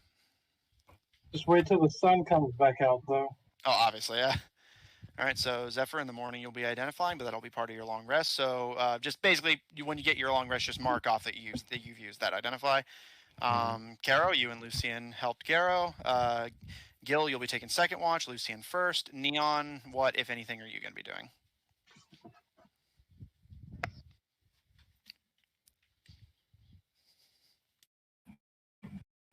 Sorry, mic disconnected. Basically just laying down in a bedroll and just staring up. All right. Watching my life come to. Yeah. They ask you how you are, and you just have to say that you're fine. I do want to do something before they all settle down. Okay. So Neon is in a bedroll, but everyone's still going down. What would you like to do? I'd actually like to go over to Neon and sit by his bedroll. You doing okay? No. Me neither. That was your first time, wasn't it? No. You've killed somebody before. Many. Why are you taking it so hard then? So I don't want to. Kill anybody? Exactly. She nods. I understand. In the last couple months, I have done more killing than I'd ever thought I would. I don't want this. I'm supposed to be a life cleric. I'm supposed to give life. Speak life. Give health. And what have I been doing? Killing. I don't want this. But sometimes we have to do things that we don't want to in order to get what we want.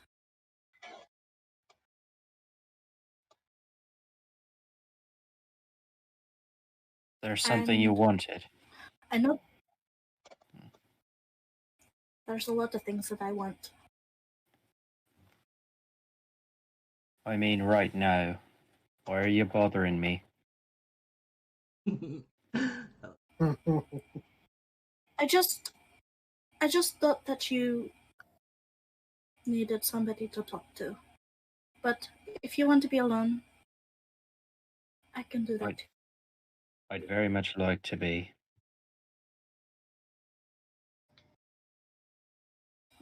Just try to think about what I said. Fine.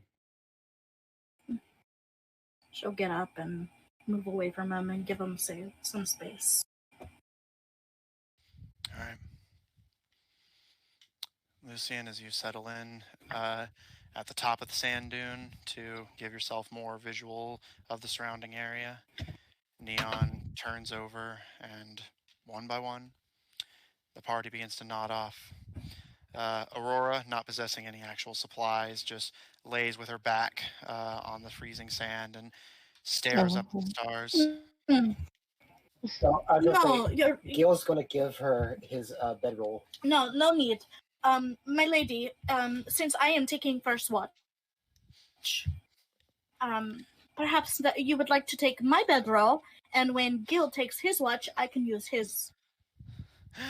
She gives a smile as Caro, Lucian, and Gil all collectively start on her and holds up her hands like, I won't turn you down if you're going to force me, but I assure you I'll be fine. I may not be as well traveled as my father was, but it's not my first time sleeping in the cold. Well, that doesn't mean that you shouldn't take care of yourself. And yes, we are forcing you.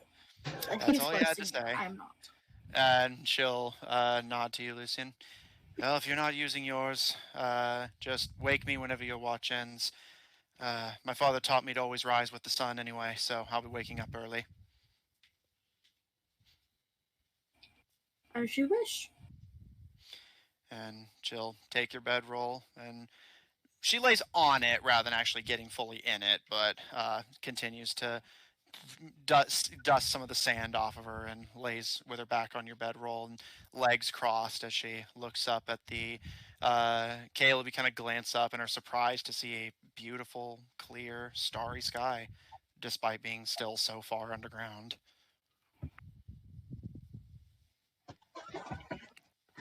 Caleb just looks at it, not sure what to make of it, wondering if it's some kind of illusion or something like that. Mm-hmm. It takes time, but one by one, you all begin to nod off. I will say, since we are all taking, since basically this trip is going to be very lengthy, is this watch system of Lucian followed by Gil, and then you guys continue, going to be what you consistently use throughout this trip? Yes. Yes. All right. Just makes it easier to have it preemptively ready. So Lucian and Gil both go ahead and roll perception checks, and we'll be using these just throughout the trip. Nice. Hey, I rolled really fucking good. On the first, after the Lucy. Yeah. Like I said, you'll still get a long rest, so you're fine. All right, so Lucian, your perception. I got a 25. All right, 25 for you, Gil. 23. All right. Lucian, you sit at the top of the pitch black sand dune and watch as the sky darkens, the plate dragons begin to gather, and you can hear their very distant calls as they gather together and begin to bunker down for sleep themselves, gathering in a massive bony plated cuddle pile to sleep safely. Aww.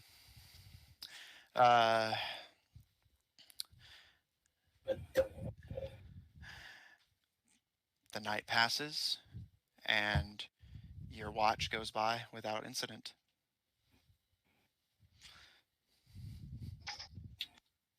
As per request, I will go ahead and wake up Lady Blackmont first, and then I will gently wake up Gil. All right. Gil, you are awakened. And Gil, I will note as you're woken up that you don't feel as sick as you did, but you do feel your skin stinging slightly when Lucian touches you, and you estimate you may have gotten a very bad sunburn.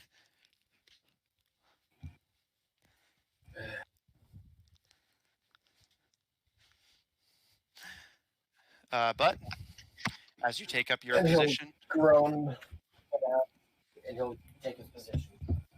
all right. And Gil, do you have a bedroll? Yes, we did buy those. Alright. I believe. I'm pretty Okay. sure I have. It'll be in your inventory if you have it. Actually, I can check for you. Yeah, I got it. Okay. I see it right.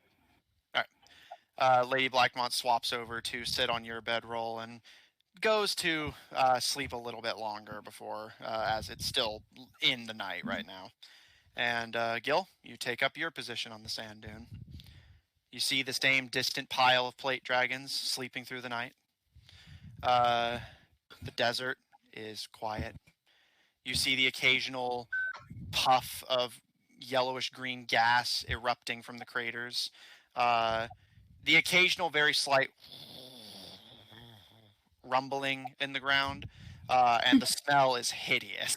But beyond that, your watch passes without incident.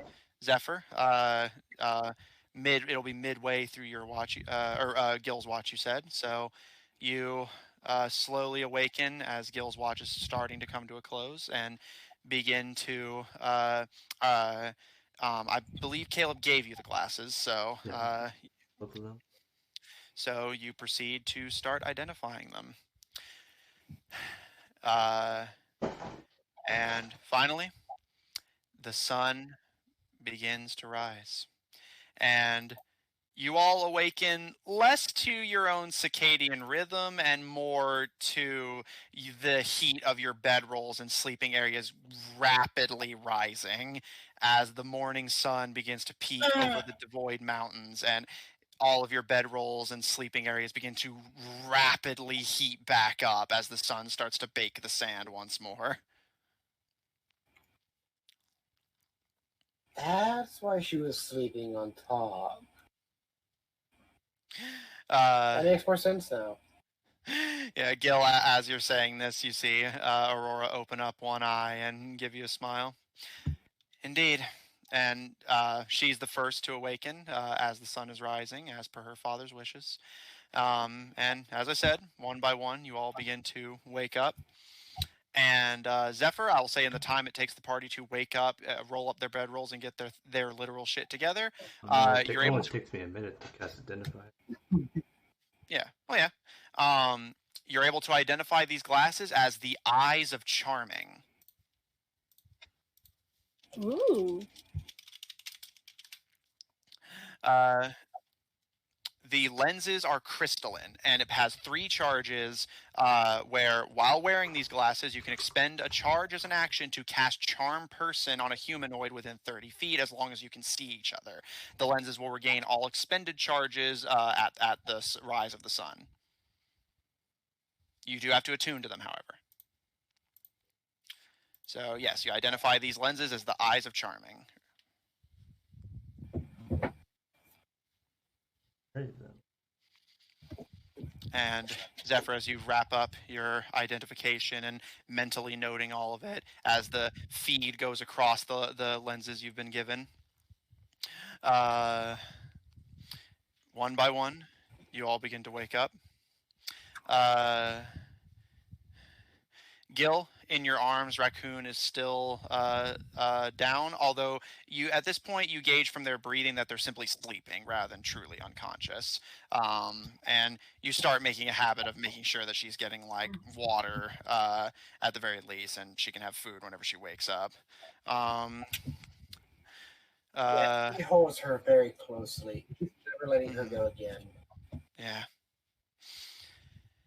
And as you all wake up, Zephyr, do you wish to do anything with your freshly identified lenses? All right. Just note down that you have the eyes of charming in your inventory for now, and your another identify charge for your current goggles are expended. You all wake up, disassemble your camp, and get ready to keep moving. Aurora doing simple stretches and aerobics to exercise her muscles in the heat. Is there anything you all would like to do before the journey continues? No. All right. In that case, you all pack up your things and continue trekking across the Clapjaw Desert.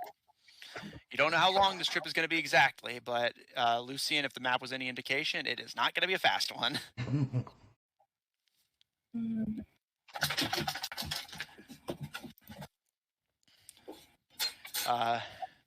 All of you go ahead and knock off a day of rations and a day from your water skins, of which you have 3 in total. How are you recording the water skin thing? It's not built in, so basically you can either write it down just as a note, or like just keep it on your person, or just remember it. But so you got 2 days of water left in each of your water skins, and I have 3. rations or water. Water. Whenever I do this, do I like set quantity to 13 and then remove, or do I set quantity to 1 and then hit remove? What?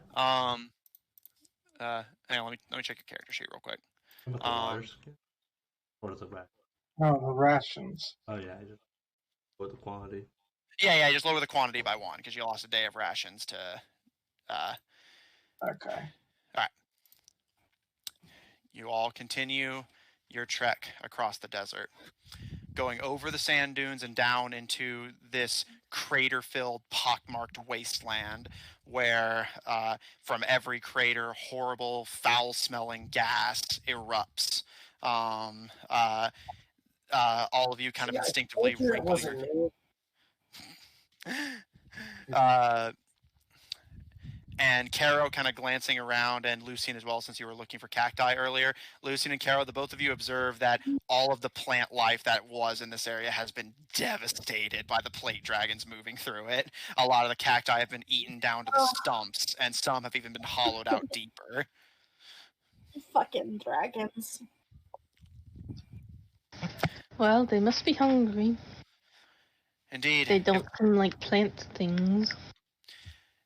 If they're moving north, then odds are they're taking their chances in the plains. Mm-hmm. Are there carnivores in the plains? Occasionally. She thinks for a moment, kind of like reviewing in her head. Again, you know her to not be an expert on the matter. But she gives a slow nod. Yes, the raven hares, the swarm dragons, live out there, typically just feeding off of the scraps, although I've known them to attack larger creatures if there's enough of them. And I know in some of the waters in this area, the false fire sail dragons occasionally hunt, but I doubt they'd be this deep in the desert. But the plains are mostly herbivore territory. The only thing they have to worry about is each other.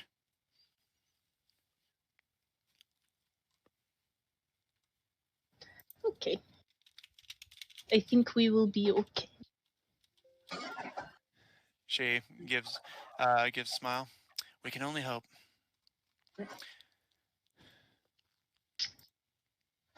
As you all continue, this trip is a little less straightforward than the last one, as now you're having to go out of your way to avoid craters and particularly dense areas of that like horrible fume.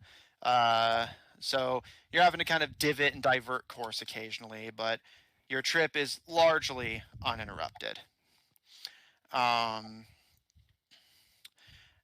you come across another crater, as you all start to circle your way around it, you actually see on the other side of the crater another plate dragon. This one just kind of sniffing around at the base of the crater, probably searching for food. It kind of looks up and glances at all of you with a but otherwise does not pay you too much mind as it continues to sniff around. And Caro kind of glancing around. This one appears to be alone.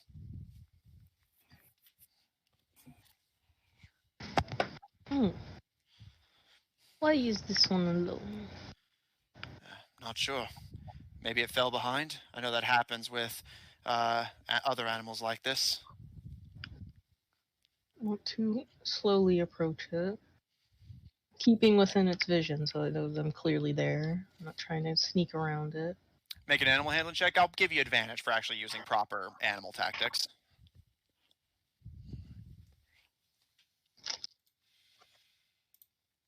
Okay, I have it right here. No. Okay, that wasn't actually a roll. Rude. 18. You start to divert from the group, and you all see Caro cautiously start to approach the plate dragon. And it looks up to watch your approach, Caro, with beady, dark little eyes. And once you're about halfway to it from your earlier position, it kind of gives a and like kind of whacks the ground a little bit with its tail, but otherwise does not protest your approach. You imagine that it's not friendly, but it's not like it more wants you to leave it alone rather than seeming willing to full on fight you. Okay. I'm gonna cast Speak with Animals. All right. Let me double check Speak with Animals to make sure this applies, or if there's anything I need to know. Okay. All right. You cast Speak with Animals. Go ahead and knock off that spell slot. And what would you like to say? Just first of all, just hello. Ah!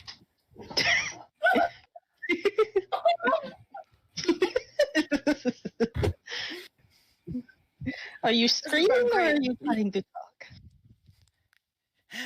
It kind of looks around in confusion before its eyes settle on you, and then startled me. Oh, sorry. You're guessing from its rather simple manner of speech, it is not the brightest crown in the tool drawer. Are you okay? Why are you alone? Thirsty. Thirsty? It gives a nod of its little head. Its head, you're noticing at this close distance, is dwarfed by its massive spiky body. Doesn't have a very big brain. Caro turns to the group. Does anyone have extra water? Not that I'm willing to give, because what we have is what we have. We still have days before we're out of the desert. I guess Zephyr will pipe up. Is there any particular Weren't we reason? traveling by the river? This one says it's thirsty. Well, okay. Well, why can't it go to the river? Are you too tired to go to the river? Mama said stay away. Oh, is there something there? It kind of like sways its little head side to side. Don't know. He said his mom said to not go to the river. Then where is his mum? Where is your mom? it kind of looks around and kind of stomping its little feet, waves its tail towards what appears to be further north. Went on ahead. Okay. I think its mom is looking around first.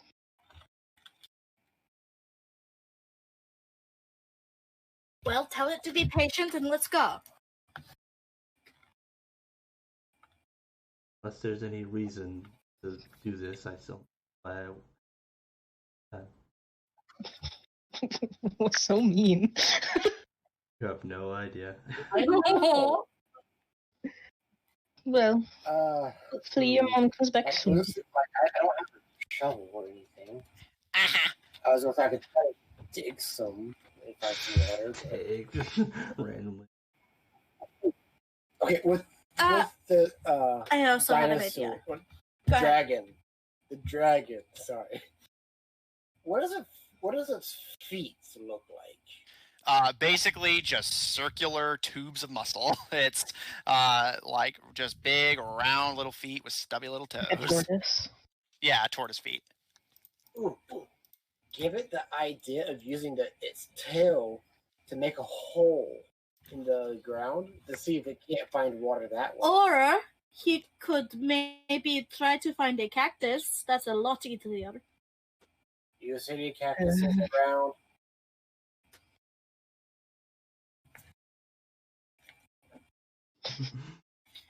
There are none. There's cactuses over there, and I point to where I saw the cactuses. Oh, wait. There's You- cacti over there. Are you pointing towards the mountains or the ones like in this area? Where I saw them towards the mountains. All right.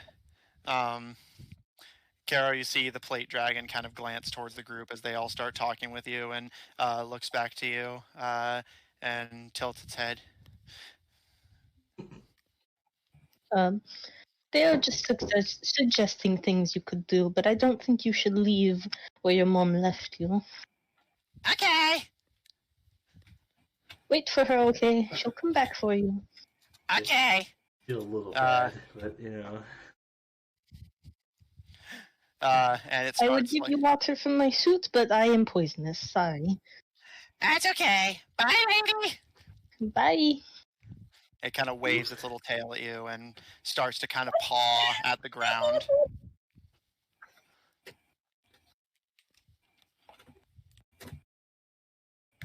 Keep going. All right. Mhm. Continuing on ahead. Oh wait, something. Actually, I can. Do I gave her an idea. He did give me an idea. I reminded her. of He something did she has. remind me of something that I do have that I can do. Is it prepared? Spell, the spell. Good Cantrip. question. Let me see.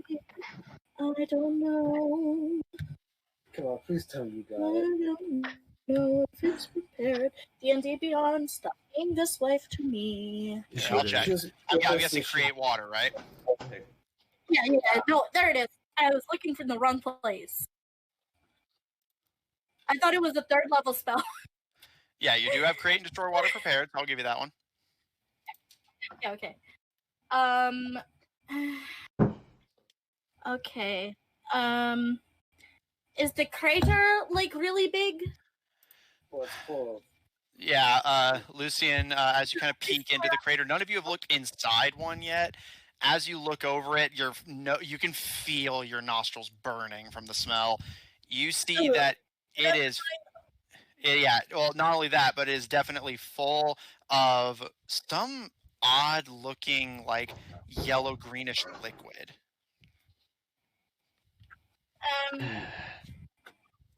We're going to go. Koro, could you ask it to put its foot down and like make a footprint? Caro goes back towards the baby a little bit. So could you dig a little bit? Take a look at Okay. her. And it starts to kind of dig with its paws, creating a relatively decently sized hole in the sand. Good. Okay. I will get close. But not too close. I'll kind of stand next to Caro. Please let it know that I'm not going to hurt it. Yes. She is not going to hurt you. She wants to help. Okay. And it kind of steps back cautiously as Lucian approaches, and it waves its tail, and still in beast speech, "Hi, lady!" And when... Oh wait, what are you? Are you a girl or a boy? Mama says I'm a boy. He says hi. Oh, how nice! Tell him I say hello back. She also says hi. Oh, okay. She must not be very smart if she can't talk to me, huh? Okay. Yes. I this guy already. Carol stifles a chuckle. Okay, so I'm going to go ahead and cast Create Water for this thirsty baby. All right. You, with a prayer and a wave of your hand, the crater, the small crater this little dude created, begins to fill with water, and it excitedly wags its tail and steps forward and starts to immediately start guzzling down the water. And Caro, taking a closer look at its skin, it looks like it's definitely rather dehydrated. Its skin has that kind of like meshy, like kind of unhealthy look to it. I'm glad you like it. Thank you. Do you mind if I give you a little pet? Okay, but don't touch my back, please. Okay. Gives him a little pat more around his neck area. And he kind of like rolls his head, and Caro, you hear him like, but the rest of you just hear.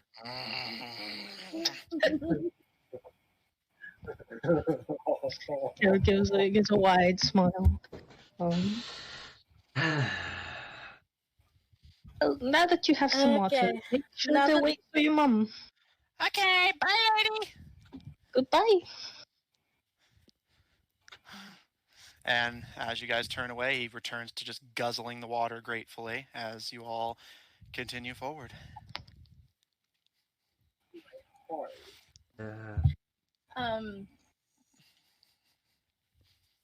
Yeah. How long does this last? Let's see. It doesn't say. Create water. Okay. No, I think it's just created. Yeah, you just instantaneously create it. It lasts forever. No. I have another train of thought that I just occurred to me as a magic caster. Would Lucian know if hypothetically, if I wanted to cast Create Water to make it rain on us, would it also provide shade? It would temporarily, but I don't think. The cloud would not follow you, so it would provide very, very brief shade and hydration. Okay. I look to the others. Well, I have another suggestion that I can do while we're standing here in the hot sun. I think it would feel very good if we had some water fall on us. Yes? Oh, besides the fact of standing here.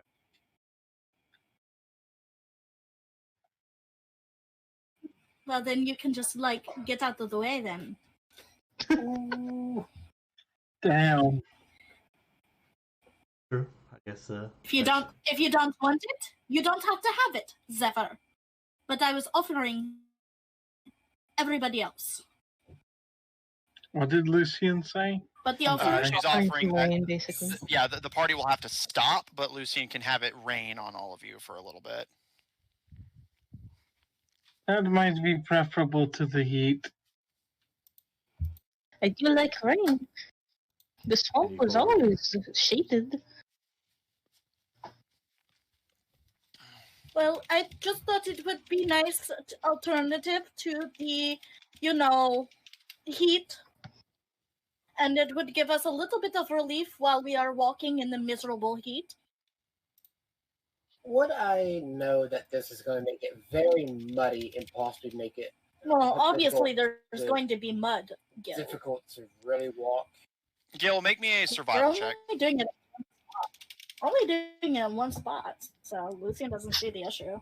Except we think. At once. 14. He got a 14. Yeah. Gil, yes, you would know that, especially if the party intends to wait there, the rain is going to quickly turn the sand into mud. You don't know how that's going to mix with the horrifying fumes in the air. And I would say with a 14, you're not sure. You've never seen Lucian do that spell as rainfall before, so you don't know how long it's going to last, but you're at least hesitant how helpful it's going to be to get a basically like brief moment of shade and hydration before immediately being thrust back into the sun and having to trek through a bit of mud. You can also look at, like, for ground-wise, didn't you make some water as well? Gotta be some mud there.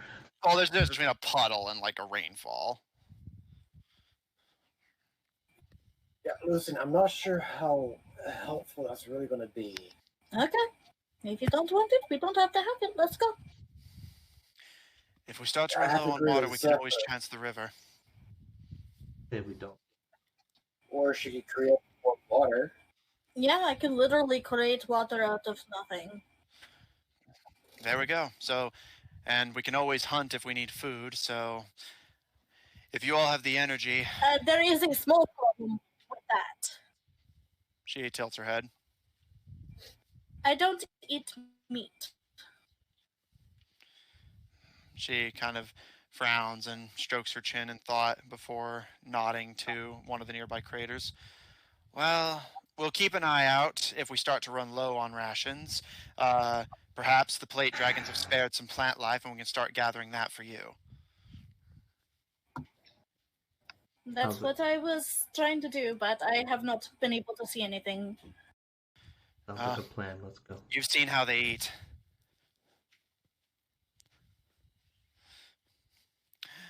All right. Let's keep moving. And with that, Okay. you guys continue your trek through Clapjaw Desert. The sun is thankfully starting to get blocked out, although it's by the deeply unpleasant sulfur fume clouds. The sky goes from a bright, blazing blue and white to a muddy, gross-looking yellow as the volcanic fumes begin to just consume the air. All of your nostrils are burning, and thankfully, though, with you being out of very direct sunlight, you're still sweating up a storm, but it's at least not beating down horribly on your backs anymore. You all keep walking and walking and walking. Every so often, you'll see another plate dragon grazing at some of the shrubbery surrounding the craters, gorging itself on cacti. It seems like the herd is starting to become a bit scattered at this point. As the further in you go, the more you're seeing them like apart from each other and like starting to divide and wander off. Is there anything you all would like to do before the second day of travel dies down? There is one thing I want to do, but I'll let Carol go first. All Carol's gonna do is go up to Aurora, and pull the small spider out of her pocket and show it to her. Oh, who's this little guy? I got him from the caves. Do you know what they are called? Ganglers. Do you know what they eat? She gives a smile. They're herbivores. They eat whatever plants they can find underground.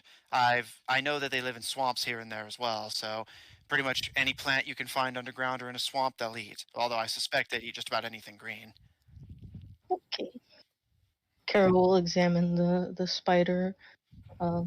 Which, the like ganglion. before, it's limp and slow. It has not gotten a lot of food, and it's been just as well. It hasn't been in the sunlight. It's been just as badly beaten by the heat. So, Gangler's not looking hot either. One more time, Kara. Carol, I will get you food soon. One of its legs kind of like twitches and adjusts slightly in your hand, but beyond that, it does not respond. The fact that I can solve some of these problems, but then I'm like, character-wise, he doesn't care. He says. To be fair, Zephyr probably doesn't even know this conversation's happening. Well, that one, yeah, but in general, like, even if he did, he probably... Like, the whole dinosaur, I'm just like,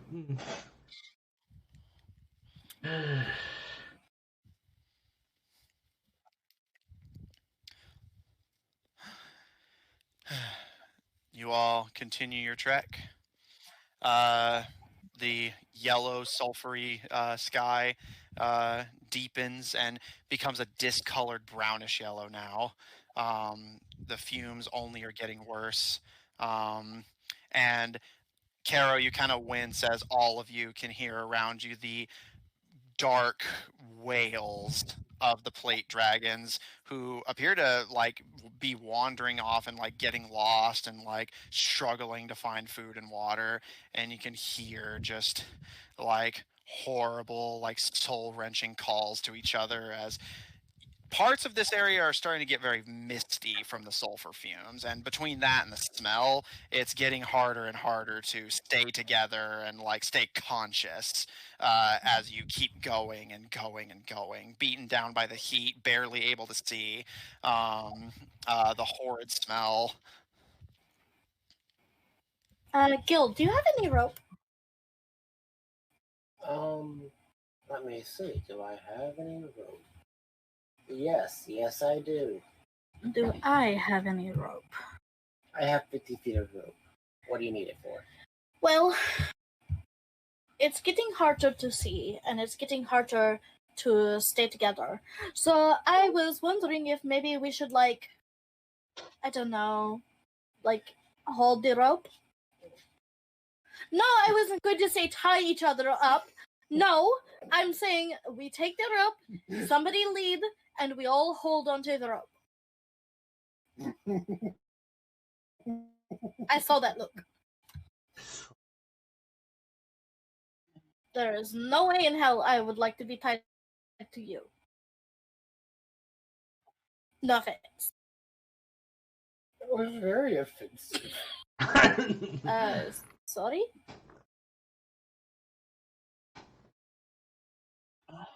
Look, we're hot, we're miserable. Can we do this? As long as the others think it's a good idea. I turn to the others.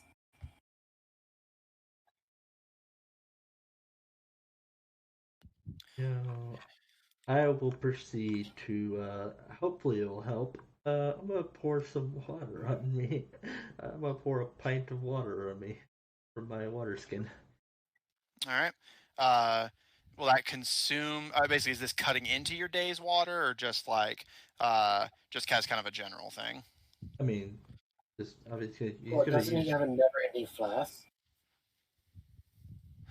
Well, he's using his water skin, but so Yeah, part of the water, he will consume some of the water skin, like I think 1 day, because 4 days, right, for full water skin.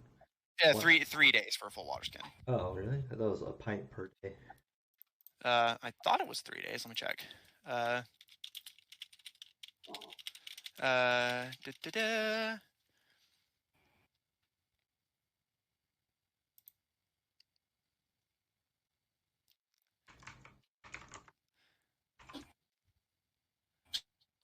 It varies by the person, so I typically rule it as 3 days. So, But I will say that, like, basically you can splash a little bit on yourself, and I'll just count that as part of the day's water. But if you want to use a full day's, that's fine as well. Yeah, sure. Why not? I'll just... Okay. All right. So, Lucian, as you're proposing this, you see Zephyr just dunk some of his water skin over his head and start like slathering himself with the water. And Zephyr, it actually does help quite a bit. He is cold-blooded, so it would have a pretty profound effect for him.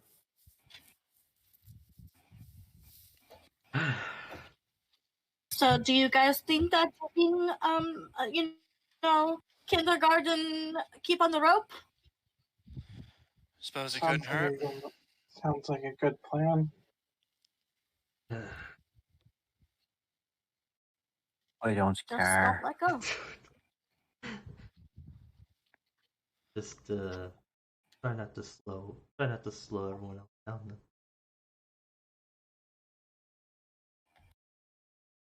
Do you have something to say, Zephyr?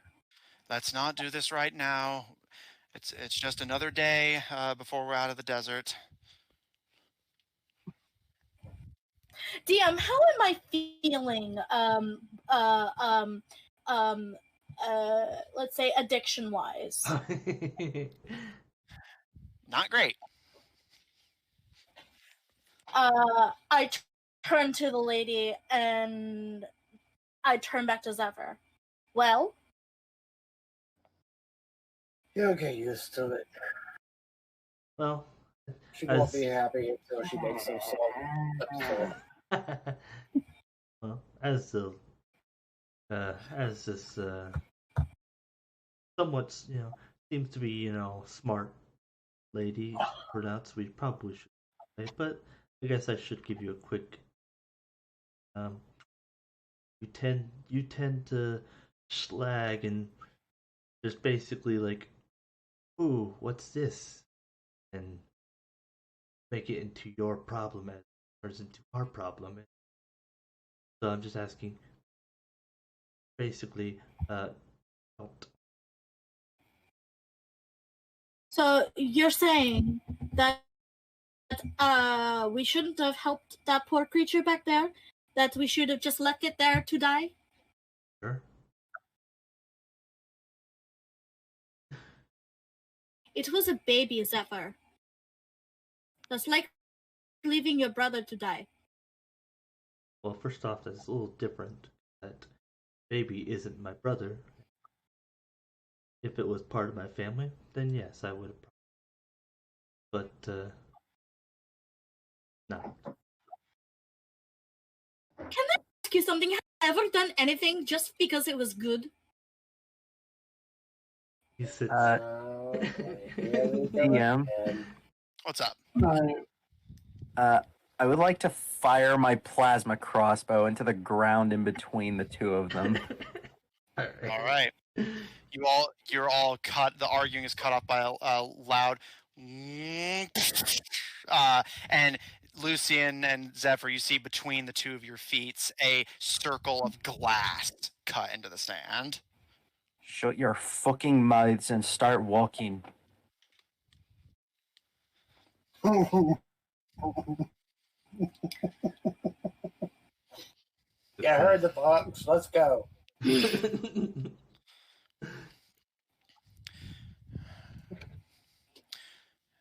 As the trek continues, Zephyr, you hear some footfalls behind you, and as you instinctively turn to be ready for an argument, you actually see Aurora looking down at you with a slightly curious head tilt. I'm not going to force you to give it, but you never did tell me your name, although she nods to Caleb in the rest of the group. I can gather from context that you must be a Tebadron.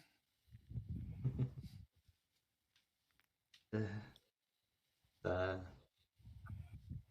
am, in fact, the patron, not by blood. Probably guess. It's all right. My father never placed much stock in the idea of blood. Neither do I. You have a first name I can call you by, or is the adopted Tibetan going to have to do? He kind of contemplates for a bit and name is Zephyr. Aurora Blackmont. I've, of course, heard your name being thrown around, but I figured it'd be impolite to not ask for it.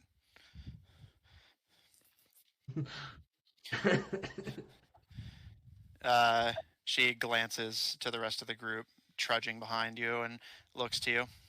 I'm going to guess that sort of thing happens a lot. More often than I would prefer, but you know. You remind me a lot of my uncle. Sure how to feel about that, but Oh, he was a good man. It's a compliment. He was just something of a troublemaker. My father always felt the need to try and keep him on the straight and narrow, and, well, they didn't come to blows over it in my lifetime. The way you two talk just reminds me a lot of the conversations I would hear back home.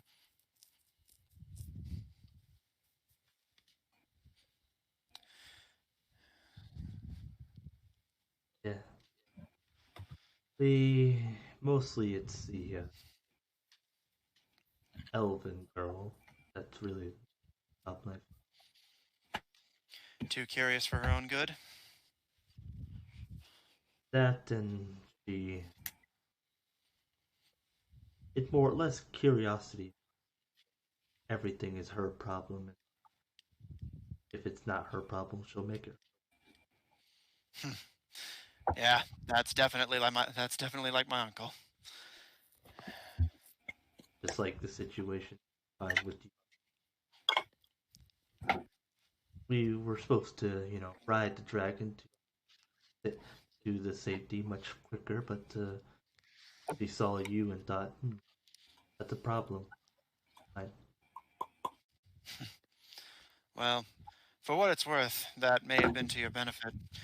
Assuming my plan actually succeeded, you all would have been traveling all this way for nothing, and potentially even worse, my allies may not be able to recognize you as potential allies, and you might end up having to fight two sides.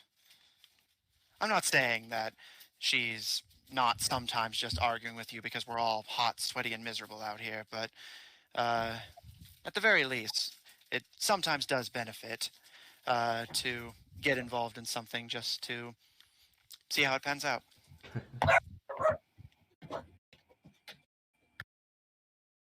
I hear a doggo. Can't say I agree. It's more or less it can be a little frustrating as when those problems turn into bigger problems. Like I said, we are now having to walk through this as we would easily just casually, fly into what the y'all people call a dragon or so, whatever. It would have been much easier. Can't really do the easy. Well, I found sometimes what's easy in the short term isn't always what's easy in the long term.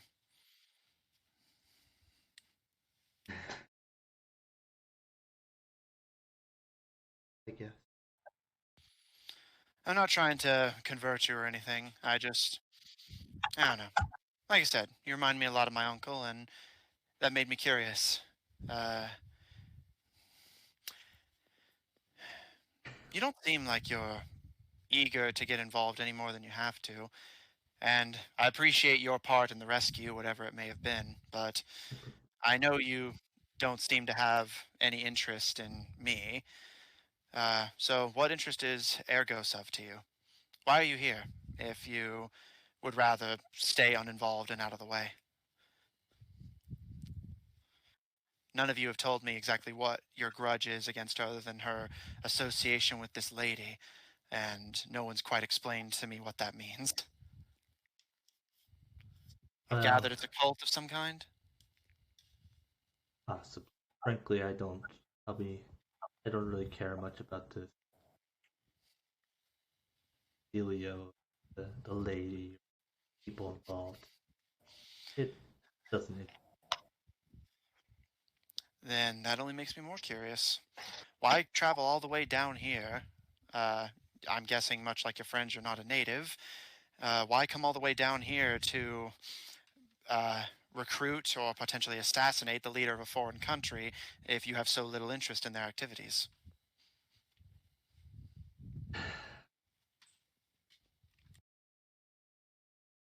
I have a goal. This is just simply a step in that. She raises a bit of an eyebrow and, yeah, you definitely sound like my family. Well, I don't mean to pry. Just, you caught my eye, and I wanted to see what I could learn.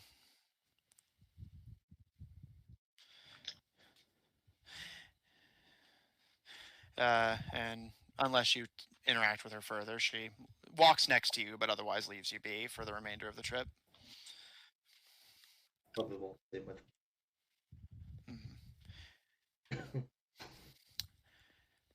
Your trek across the Clapjaw Desert continues. And finally, while there is no visible sun at this point just because of the fumes, through the thinner parts of the cloud, you can see the sky darkening. And the air around you begins to go from burning hot to freezing cold once again. And Aurora kind of shakes her head and turns to the rest of you. If we keep walking, we're only going to exhaust ourselves. It's a dangerous place to set up camp, but it'll have to do. If we keep up this pace, we'll reach the end of the desert by nightfall tomorrow. It's a good deal to me.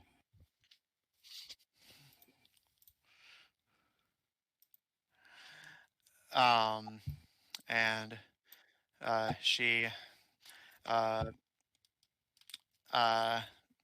helps you all settle down. Again, I'm assuming the watches are going to take a similar pattern. Is there anything you guys want to do while setting up camp tonight? Would this be a good stopping point? I don't mean to be that guy, but I'm getting tired and kind of. Yeah, we're getting there. Don't worry. But yeah, is there anything anyone would like to do before nightfall, or rather before bedtime? Well, I guess. just that when Gil goes down for his rest, he's gonna tuck Raccoon in with him again. You're echoing. Yeah, he's fine on my end. He was saying that he's gonna take a record. All right.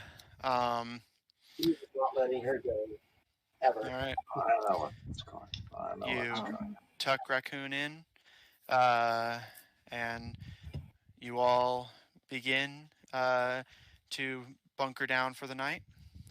And Lucian, you take up a somewhat aggravated, your addiction worsening, you're sweating, you're freezing, it smells horrible. Yeah.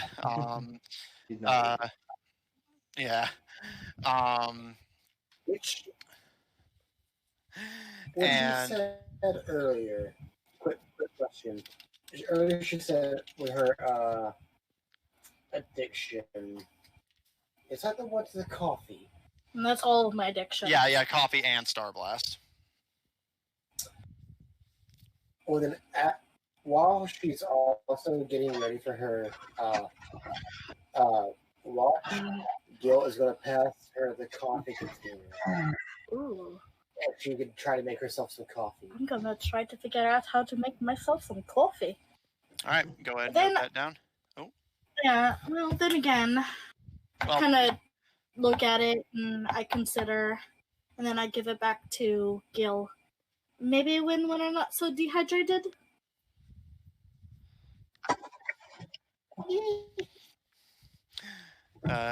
Gil, with a smile, you take the beans back and start tucking in for bed. As Lucian, you return to your slightly more calm meditation as you ready to begin your watch. Overlooking the sulfuric ashen black depths of the Clapjaw Desert, seeming like it goes on forever. And a slight thought passes through your head with your keen mind and your ability to know the passing of the days.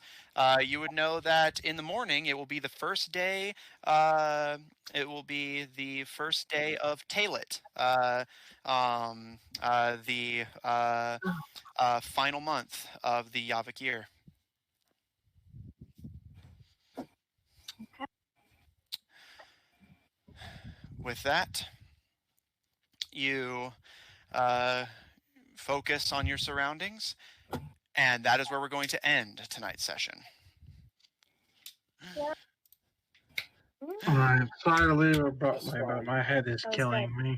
Yeah, go on to bed. I'll take care of the Oh, outro. it's okay. We'll text you if anyone says any niceties. All right. That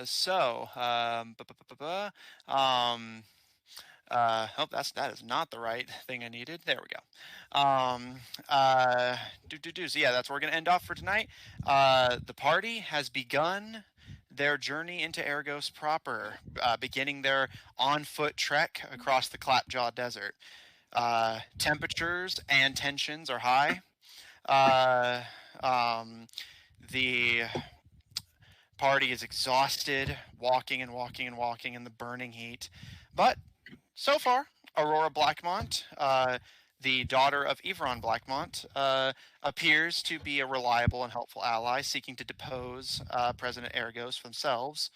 Neon's personal crisis is progressing down the stages of grief. And Caro has taken something of an interest and established a kinship with the strange dragons that inhabit this island.